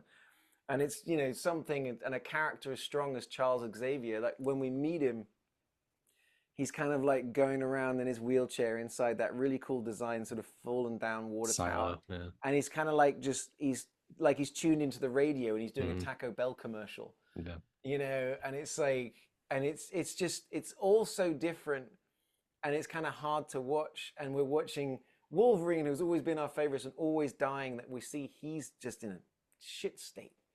And we're just like, man, where is this movie going? And then Daphne Keane turns up and steals the movie. Let's, for a second, talk about... As his genetic daughter? Genetic daughter, but not daughter. Right. You know, raised out of a test tube in a sort of sciencey place in Mexico kind of character. But when she turns up, she's got, like, she doesn't speak. For another question I had with her character, maybe I missed it, is why does she have the adamantium? Is that something they put in her? Yes. Because that's not what he, like, okay, that's why she's X20. Okay. Yeah, so essentially she's got the exact same mutation that he has. And that mutation enables them to then surgically graft. Sorry, Will, do you want to take this one? You are the expert. That's pretty much it. I assumed. I was just curious. She's Girl Wolverine, so in the comics, it's actually, no, it wasn't the comics first. I think it was like the cartoon show. The thing that's really confusing to me is because they graft this metal skeleton onto her as a child. How is she supposed to grow? Yes. Like I don't quite understand that. That's a good point. I never thought about that. It's that one thing that I'm like, oh, cool. But then I'm like, yeah, well, as soon as she starts going through puberty, like, are they going to have to put extra adamantium on her arms? And legs? I have a question too. It's like, because he has adamantium, wouldn't she have Evantium? Yeah. We'll have it. He's been waiting all week to make that. I've been sitting on that, yeah, for a good 20 minutes. Well, I've got an Adam and Eve joke that's gonna kill. It's that was the forbidden fruit right there. You should have made it. But we know another thing that's not made clear is because the adamantium is what's killing Logan. So is it eventually going to kill Laura? I see. I thought I didn't get that at all, and I didn't know that was it. I just assumed he had like a form of cancer, kind of like Deadpool, that was eating away at him, but he's also healing simultaneously. So one was out matching the other. I didn't know it was. Well, it's not really sort of like, they don't just lean into it, but he's kind of like, no, I know what's killing me. Right. Like, that's what I was like. Nothing you can do about it. It's just basically like, eventually after he's been, you know, like if you saw X-Men Origins Wolverine, I mean, he's been around for a while. He's a few hundred years old kind of thing. Eventually that adamantium, you know, which got put on him eventually, you know, 50 years or 60 years before, is just starting to take its toll. But it's also, I mean, but that's the underlying sort of interesting thing, is he's also like a man out of time who wants to die. He's lived long enough to see everybody he cares about die. Yeah. And kind of like we were saying earlier, is that you've got hints of what's happened. We hear a radio thing talking about the Westchester incident where a number of people died, including a number of X-Men, and then they cut the radio off. So we don't know, who did he kill? You know, like who did Charles kill? How many of the X-Men are left? Who's still around? Who's dead? Who's not? And, you know, essentially where we are is the movie essential conceit is that Logan's trying to get enough money to take Charles on a Sunseeker so they can live on a boat, so whenever these seizures happen, nobody else gets hurt. But what happens, and kind of like you're saying, is that Logan is well known enough that he kind of gets recognized and people come to help. And basically, like you said, it starts off at The Last of Us, which is Logan get Laura to North Dakota to Eden. Oh my God, you made an Adam and Eve joke and we've got Eden as well. Ryan, I didn't give you the full credit for your joke there. Ah, I'm sorry. Oh, you know what? It was funny. Okay. let's not get carried away now. But kind of like I was saying is, guys, I want to talk about Daphne Keane, because like she does all of her acting until like Act 3 silently. it's all just done with looks. And she's got great eyes. Like she does these sort of side eye looks. Yep. She looks dangerous. And it's like the way she's like, I love the bit where she's like just wrestling with Logan with her backpack, and they're both children. But it's just like however they did it, and it's great casting. And I like Daphne Keane is the daughter of an actor, theater actor. So I think her mum may be a casting agent. So that she might be a nepo baby, but you know what? Good. She kills it in this. We've also got Stephen Merchant in this, just hamming it up. So good. Well, he's Oh my great. God. He's just being very Stephen Merchant. Yeah. He's Caliban. Yeah. I don't a like sun seeker. A sun seeker. Have you not seen my skin? Yeah. You know, do you really think I'm going to be living on the boat? He's an albino, and his power is being able to smell objects to find mutants. Yes, he can track mutants. That's what he was doing. And then we Yeah. get a little bit of what he used to track down mutants for the bad guys to kill. Right. Yeah. Like in the past. So he's kind of got his own demons. But yeah, he's just very Stephen Merchant about things. Can you imagine me banging around like on lower decks like Nosferatu? You know what I mean? Yeah. He's the one thing I've forgotten that I didn't really love about about this film was them bringing in the younger Logan to fight Logan. Like I get what they're trying to, but I don't know. That kind of was like, I don't know. I kind of wish that was something else. I don't know what that would be, but that was my only thing. I like it. So basically, the reason for that is that the experiments that with the children is they'd hope to kind of create these sort of like these mercenaries, but these children, though they have been sort of like engineered, have started, they are babies. Yeah, but they've got their own emotions. You know what I mean? And like, so they're not controllable, and so they realize that okay, if we just genetically engineer a sort of like a Wolverine, a grown Wolverine that's just like something we can program and send out there, maybe that'll work, you know. And there's because it's a great shot where you get X-24 and Wolverine like at the bottom of the stairs when they pass each other, and you've got kind of young Hugh Jackman and old Hugh Jackman at the same time. Because the thing is, I know what you're saying, Ryan, but like anytime Wolverine's gone up against somebody, he's going to kick their ass. I mean, we had Lady Deathstrike in X2, you know, so, but like putting him up against a better version of him is like, you know, we're like, all right, he's the T-800 versus the T-1000. Yes, like there you go. I gotcha. Exactly. Okay. It's like he's already a Terminator. What can be scarier? All right, it's a younger. It's a Wolverine with osteoporosis. Sure. Yeah. That is terrifying. But it looked great. I mean, I don't know if they digitally de-aged him or they. I think it's a combination because they aged him up for Logan. Oh, so he's aged up, so he's looking older, you know. And then you've got sort of younger Logan. So then I think they've done a little bit of de-aging on just. They just shaved his head and trimmed his beard, so it's just him. a little bit of that, but I was like, no, I thought that was great because I really like the sort of the central part of the movie where we have the Munsons, Eric LaSalle, Elise Neal, Elizabeth Rodriguez. Like, we just get this moment of calm in the middle of the movie where it's fun and they're at dinner and it's just like they're a family. It's like, that's my daughter and that's my dad, and Charles is being, you know, they're talking about school. And it's because, and I love it so much because then it's like one of the last things Charles really says is like, Logan, this is what life is like for most people. This is just a family, you know. And Logan's like, yeah, that's not like for everybody. And then the shocking part being that because he didn't know about X-23 until he rocks up, kills Charles, murders the entire family, and you're like, yeah, whoa, like, you know, what, you know, like that's such a shocking moment in the movie to give us a moment of happiness and levity, and we've almost relaxed and just literally rip it away. Everybody's dead. It's just like, I love that scene. And that that was like the most shocking thing is like just the innocent people who get killed in this movie is just, that's really like out of left field for an X-Men film, especially for any comic book film. But that was like a moment that really shocked me, where I was just like, oh wow, I did not see them killing like this entire family in here. And it is such a sad moment. The moment where evil Wolverine kills Charles is like one of the saddest, most heartbreaking moments. Because Charles has levity in that moment, and he's just being real, you know, with Logan.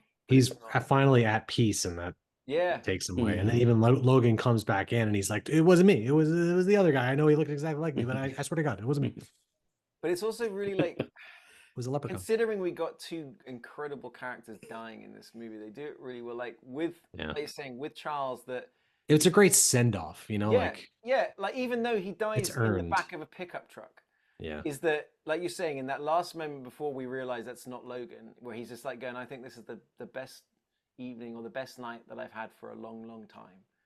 Dies.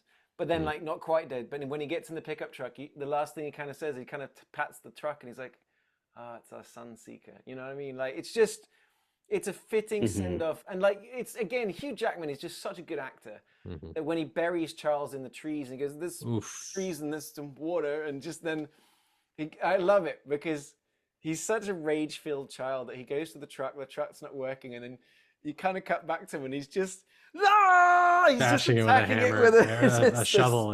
He took to just take his aggression out. It's so funny. And then he passes out on the pavement because he's so wounded he can't heal.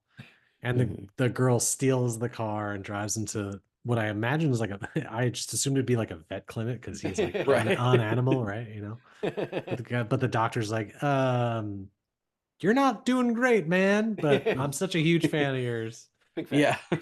You're literally a superhero and you're in terrible shape. Huge gashes on him. And he's just like bandaging him up. He's like, all right, I guess best of luck to you. Sweet Canadian healthcare. Well, they're heading to North Dakota, so that will cost Wolverine $67,000. But I do like the bit right after that where we get where suddenly Daphne Keane starts talking. And like she just says, that's a good interaction. And then he's like, what? And then she won't shut up. She just starts just rattling off in Spanish. All this crazy, and I love it because I just love the interaction between Wolverine and X-23. It's very Joel and Ellie. It's Jackman's like, shut up, just shut the fuck up. Please stop fucking talking. It's so great. This movie is so good. It's such an elevated movie. You would almost think for as long as Wolverine's been alive and for where he's lived and where he's been, he would speak Spanish. No? Right. Considering they're definitely living in Mexico. Yeah. I don't know. The send off these characters get in this movie is so good. It would be embarrassing if they ever came back and did like another movie, where they're full of cameos and stuff. It was nice having Charles in the Doctor Strange. Yes. Right? It was not that kind of worked. Charles. Oh, I forgot that even happened. He's in Doctor Strange too. I mean, that was nice. But no, interesting. I'm just reading up on this, kind of like we're talking about that dinner table scene that we were referencing being like a really nice sort of moment of levity. Is that after shooting a few versions of scripted dialogue, James Mangold was just like, improvise. Right?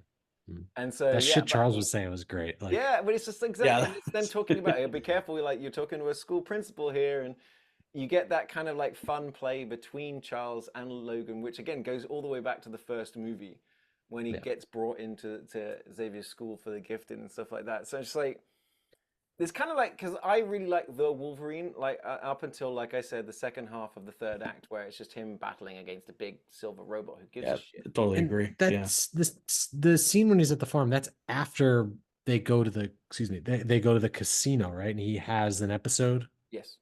Right. Yes, which was that was fucking wild. That's a great scene. Yeah. That's a great scene where it's just like he comes back with his truck, and then so if you haven't seen, that's where you get the Shane in the comic books, and his like.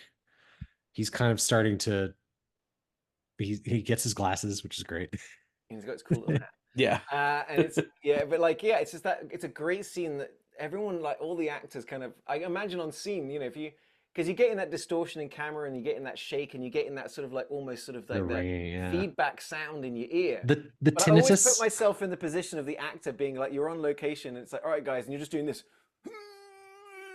But everyone's playing it really well. It's like everyone looks in pain, and that's that great bit where he goes through and he kills all the bad guys who are about to get Charles, but they're all still frozen in place. And they're moving their eyes, and they're like, "Oh shit! Oh shit!" I love the look of that one guy. Is just like, "Oh, I'm so dead." And because you're just like, What if I said sorry real quick? And then My bad.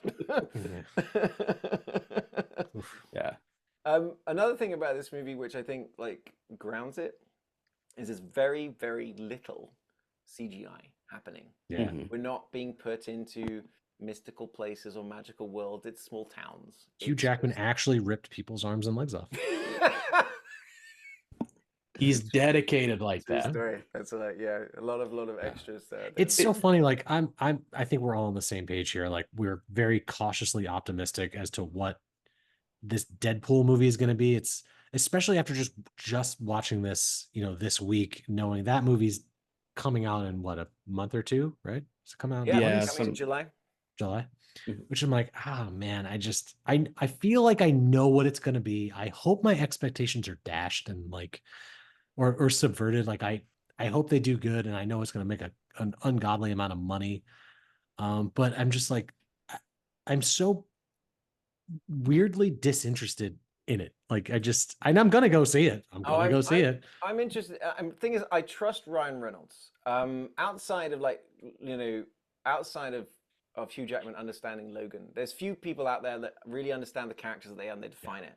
Is that Deadpool is Ryan Reynolds, and like I believe he like genuinely understands the character. The part that concerns me just the slightest bit is it's being directed by Sean Levy, and don't get me wrong, there are some Sean Levy things I like, and like Stranger Things, and he's, he did that robot movie with Hugh Jackman, I believe, and like so Real he's done Steel? good movies. It's just the R-rated nature of it. I've never seen Sean Levy do anything other than PG-13, so I'm interested to see what he does with this. But I'm not gonna lie that when they did the announcement for Deadpool and Wolverine on Twitter, which is just Ryan Reynolds going, he's sitting there. It's even during the pandemic, I think, but he's just sitting there, just talking to camera, and he's like, well, he's just randomly talking to the camera, and he goes, "What do you guys think?" And then he goes, "Hey, Q, you want to do it?" And he goes, "Whatever," as he walks by in the background. And I was like, because it's the thing that we all wanted, because you had Deadpool, and he's always making fun of Wolverine from the very beginning of the first movie, and then he dies in this movie because they've gone R-rated, ripped off Deadpool to go R-rated. So then he's like, "Well, he fucking died. Well, I'm gonna die." It's the one thing we're like, oh man, we got everything apart from just Deadpool and Wolverine just being dicks to each other. That's what I want to see because I love Hugh Jackman and I love Ryan Reynolds as Deadpool, that I'm like, I think we're gonna have a good time. I believe in this movie. I believe it's gonna be good. That's fine, and I'm on board with that. It's like everything else, how are they gonna wrap that around a watchable movie? Like what's the story? Because now you've got like however many movies and shows have come out, you've got all the fucking the multiverse and all this other bullshit that I no longer give a single fuck about. I don't care about the time variance assholes, whatever. Like that shit is just not interesting to me. So that's what I'm saying. Like going back to watching this, I'm like, where it's a very grounded, albeit simplified story. I get so much more enjoyment out of that, where I don't need like all of this other lore and all this other content like fed into me to get this. Like I don't need all the cameos though. I want something different. It's funny you should say that. Literally just reading that they approached Liev Schreiber, so he plays Sabretooth, he's Wolverine's brother, was going to turn up for a little bit in that Oklahoma scene. There was also going to be a scene where Logan encounters like an underground railroad for mutants, which is going to have another cameo from a well-known character. And in the end, the team removed those things from the movie because they didn't want it to be a cameo-filled, sort of mutant-filled movie. They were like, no, let's just stick with just this core 3 characters. I think it's better for it. I think it's agree. Yeah. 100%. Absolutely.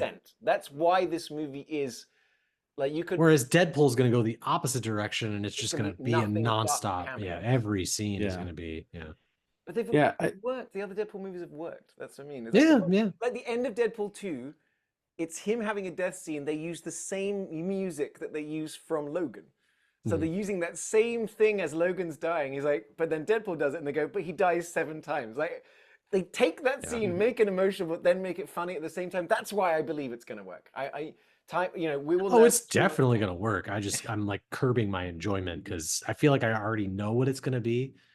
And I hope it's something different. And I'm sure I'm going to enjoy it, but I'm like, I it's hard for me to get excited about it. It's gonna feel like a 90-minute commercial for Mint Mobile or whatever the fuck this is. Wrexham's gonna turn up. Yeah. I mean, Rob McElhenney's already in it. Like, it's like, I think it's the approach, and I completely understand why. It's the approach of like doing. I just saw a fucking Heineken commercial for it. It's all of the product and all of the, like, the machine is working for this movie, and that's what's kind of taking me out of it. It just doesn't even feel like a movie. Yeah, it's you know, I'm cautiously optimistic. I'm not one of those people who's like, well, I'm gonna see it. I'm real, like, I don't know. We'll gauge how interested I am. I'm also not one of those guys who've been like, I've been wanting to see Wolverine and Deadpool.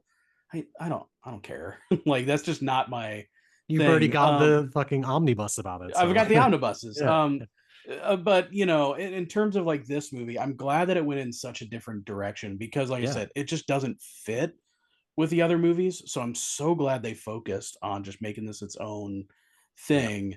And I don't even really think of this as an X-Men film, really. So I can just enjoy it kind of on its own, because the moment I try to put it in context of the other movies, and it frustrates me. Like, I never Well, I never got that. I think it's Which is funny. You're right. Oh, Will, I think it's a movie you can say no one's ever watched an X-Men movie. It's your dad. It's a grown-up. Right. You want to watch a cool movie, right? Okay, it's got a little bit of superhero stuff. Trust me, you're gonna like this. You could put this on. But not even. It's just got a guy with fucking badass claws.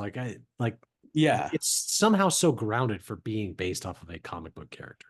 It is so funny that, like, this is James Mangold's second Wolverine movie, and how different it is from the one. I totally agree with you, Ollie. I think the one he did before this, I liked that movie a lot until Silver Samurai shows up, and then I'm just like, I don't know what we're doing. It felt like that's where the studio says this is what has to happen. Whereas I think Logan feels like James Mangold was left alone with Hugh Jackman to make a movie. Yeah. But even just tonally, the movies are so different. Like, you would never, they're not shot the same. No. They're not paced the same. You would never guess it was the same director. That seems like it was definitely made with a studio sitting over him saying, no, this needs to look like this to fit in with everything we've done so far. And it's honestly a miracle that this one ever got made. Considering how weak the Wolverine trilogy actually is. X-Men Origins Wolverine, the first 10 minutes is good. When you got the flashback with Sabretooth, and then you got the bombing of Hiroshima, really good. After that, that's Sabretooth. Then you got Wolverine, the Wolverine, where we get Hiroshima, and that Japanese storyline that honestly Hugh Jackman had always expressed interest in doing. Is like, that was always an interesting part of Wolverine's history, is when he goes and he's in Japan.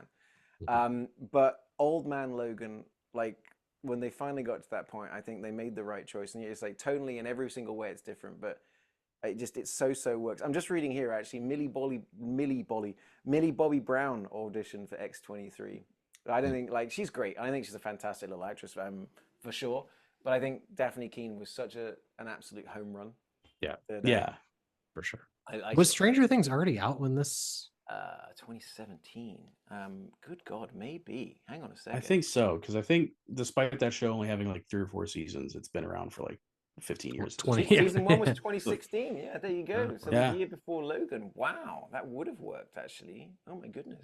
God, that's crazy. It doesn't seem that long ago, then seems forever ago at the same time. That's why the latest season of Stranger Things, I don't know how it's going to work. They're like 28 years old. They're all 48. Half of them have been divorced. You know. Well, that's actually very authentically 80s, when all teenagers were 35 years old in movies. Right. Yeah. Leprechaun, hello. That's another one that I'm like, the amount of time in between those is like, it's so hard to maintain interest in that storyline when you get a season every 3 years. And it's just, I've completely forgotten what's like, happened. Who fucking cares? Like, yeah. It could be good. I don't know. I'm not gonna go back and watch. And the episodes are like an hour and 40 minutes. Like, what are you doing? Like, who's consuming shit like that? I guess a lot of fucking people. a lot of people. So this is, I think, out of all the movies we had this week, this is the one that's the absolute home run. This is the if you haven't seen it, why haven't you?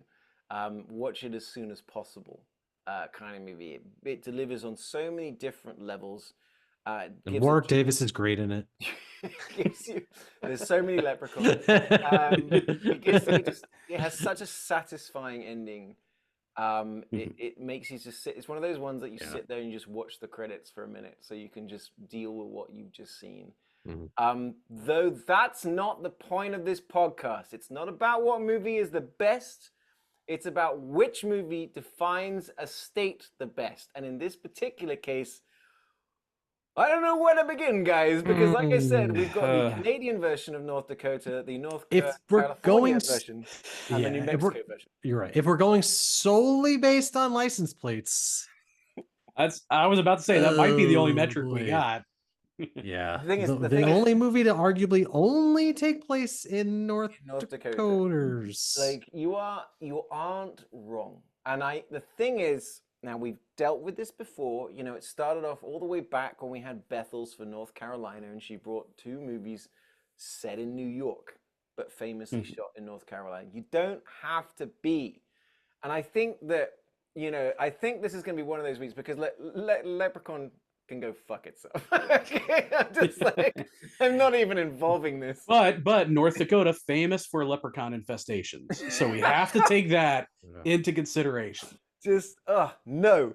But while Monster Trucks may be a bit of a soulless movie, and it may be shot in Canada, is that what it did to me was gave me a feeling of what it would be like. You know, so it's not Wind River, but in the same way that Wind River made us sort of feel like, okay, we're out there, and it's like it's spread apart, and people are kind of like, if you're either working for a big company and living in like it captures the feeling of what that would be for sure, versus like a Logan where it's more of like a road trip kind of film. Right. It's more of a North American movie that ends in North Dakota. Right. Yeah. You know, it's and almost it kind of like Close Encounters was a movie about getting to the Devil's Tower kind of thing. It's that same sort of vibe, but without that defining Devil's Tower thing. It's more like, you know, with Monster Trucks, you know, you do like just the small town sort of vibe. Like I said, you working for the man or not. You need a truck to get around because it's very much sort of like wildernessy. You know, granted, it looks a bit more hilly and mountainous than I think North Dakota actually. Badass rock quarry thing. So I mean, I think like this one it is not so much of a debate. Yeah, it paints a broader picture. God, I can't believe it's gonna be fucking Monster Trucks. But I can't unless someone like every now and again will throw something out there that derails me. Like you guys have done it before.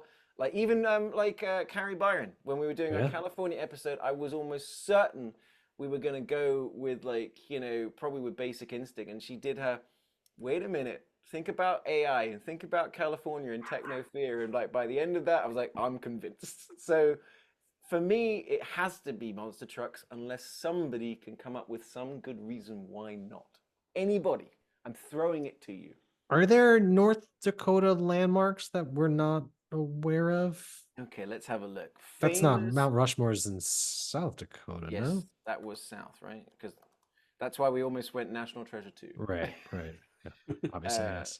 Well, there is the famous Leprechaun Mountain. Okay, that's at Action Park. Yeah. Not really. Monster Trucks it is. North Dakota, you're killing us, man. Okay, the number one, guys. Okay, so stick with me here. The number one current historic landmark in North Dakota is the Frederick A. and Sophia Bagg Bonanza Farm. Okay. Go on. Then number 2 is the Beisterfeld site with an image. Oh, well, naturally. Says upload image. Then there's trading posts. There's Indian, Native American sort of land and stuff like that. So to be honest, like it doesn't look a lot like it looked in Monster Trucks. It actually looks very, very flat. Yes, there are 7 historic landmarks, and mostly they're just buildings and villages. A trading post. Wow, North Dakota. Like, I don't want to I've never been there, guys. So there's no bronze Warwick Davis statue. Like there should be. National Leprechaun Day. Everyone turns up just in St. their Patrick's Monster Trucks, dressed as Logan, and they all celebrate. Oh shit! And eat Lucky Charms. So no, you know what? there's not really anything definingly North. Sorry, North Dakota. So You're off the project. You know what? We're gonna pick this movie as a punishment to North Dakota. You guys get your act together. Get a monument. Get something. Come on. Give us a defining North Dakota movie. So wow. Okay. This is going to be like, oof. This one's going to die quick, I think, when it comes to. I'm going to give this to an asterisk here. Yeah. Right. So, okay. I'm almost like apologizing to the podcast viewers and everyone. So, okay, guys, the movie to define North Dakota here on the United States of Movie Podcast, at least until we find another movie that actually was shot, even in part, in North Dakota, is Monster Trucks. Monster Trucks, famously the movie that completely tanked and destroyed Nickelodeon. It's a 2016 movie that you can find on Amazon Prime. I believe it stars Lucas Till, Jane Levy, Barry Pepper, Rob Lowe, Danny Glover, Holt McCallany, and other people. It's not a great movie. It's not a bad movie. Maybe your kids will like it. But it is a movie. I just want to say, like, I love catching things on this podcast. Like, I love when we watch a movie that features another movie from a previous episode we've done. So, for example, Logan had Shane in it, or Gremlins had It's a Wonderful Life. And I think that's it. Just those two. You know, I'm looking up, I'm annoyed I didn't pick it. So what I usually at this point now is I ask guys, all right, so fellas, what are some of the other movies? The other Leprechaun movies? You thought about choosing. And the thing is, I wanted to talk Logan. I did want to talk Logan, especially with Deadpool and Wolverine coming out. And because it's such a great movie, I wanted an excuse to watch it. There is a movie that I should have picked. I actually watched it a year ago. It's a Diane Lane, Kevin Costner movie. It's very sort of Taylor Sheridan-esque. It's based off a novel. It's called Let Him Go. And it was very North Dakota, as in it's like, it involves them. It's very much shot on location. It feels very real. I should have done that movie. And honestly, podcast, next time we come back around, we're going to watch it because it is a good movie. It's kind of a sort of Western as well. Basically, grandparents going to get their sort of grandson back kind of thing. Kind of understated, really good movie. I should have picked that. Were there any others that you guys were saying? I mean, Fargo always comes to mind, but that's always like a Minnesota movie to me. It's popped up for North Dakota, South Dakota, Minnesota. Yeah. We didn't choose it for any. Right. I'm not sure where it takes place. What is the actual truth of this? I think it's just in the name. Like, isn't it Fargo, North Dakota? But he crosses state lines in Minnesota. I feel like I just watched it recently too. But yeah. So Fargo, Let Him Go. Like I said, Let Him Go's good. There's not a massive amount of movies. It's kind of like when we did Delaware. I mean, South Dakota. So there's The Messengers. There's Woman Walks Ahead from 2017. There's The House on Sweet and Seventh. Little Wood. In 1937, Star is Born. Yeah. Oh my God. So there you go. Okay. All right. This has been a weird week. I'm not gonna lie, and it's like, this is something that happens because, like I said, we've taken down 46 states now. Some states are easier than others. This one was a tricky one that ended up in such a weird place, an almost Disney-esque childhood animated, not animated movie, a not scary horror movie, and then a superhero movie, or isn't a superhero movie. It's like it's a Western at the same time. So I almost feel like North Dakota, we didn't do you justice. I feel like we're definitely going to have to dig deeper next time around. Give you guys I feel like this is North Dakota's fault. I don't think we take the blame for this. This is Will's blaming the entire state of North Dakota. You guys need to get more creative and get out there. I mean, like the Ballad of Buster Scruggs, is that The Stand? I mean, so we'll see. We'll figure it out. Yeah. That being said, though, I still did enjoy this week. Like, it was funny to watch Leprechaun, so I could just... Again, it would have been better if that was a movie we all watched together to completely get the full experience. That would have made it go down easier, for sure. I think the big upside was I got to watch Logan, which is a movie just that is such a joy. Which I think we were all looking forward to this week. 100%. Especially after... Again, we always say the order in which we watch these films is critical to, Mhm. you know, how you interpret the next film. So I think I started with I think I watched Leprechaun and almost said Lucky Charms and Leprechaun and Monster Trucks back to back, and then saved Logan for the following Yeah, day, which should have was done that because I did all yeah. three in one day. I did Monster Trucks for breakfast. I did Logan for lunch, and for dessert, I saved Oof. Leprechaun. And whew, Yikes. Yeah. nope, not I good. bet the whole time you're watching Leprechaun 2, you're like, Ryan, pick this one. Dude, I'm not watching Leprechaun 2. Oh, wait, 2. Oh, okay. So, all right. The only thing we've got left to do on this particular episode, guys, well, like I said, we've got 4 states left to take down: Montana, Idaho, Utah, Indiana. Magical pen. Only 4, so I don't want to throw it too high, but here we go. We are pointing at Indiana, guys. We're going to the state of Indiana.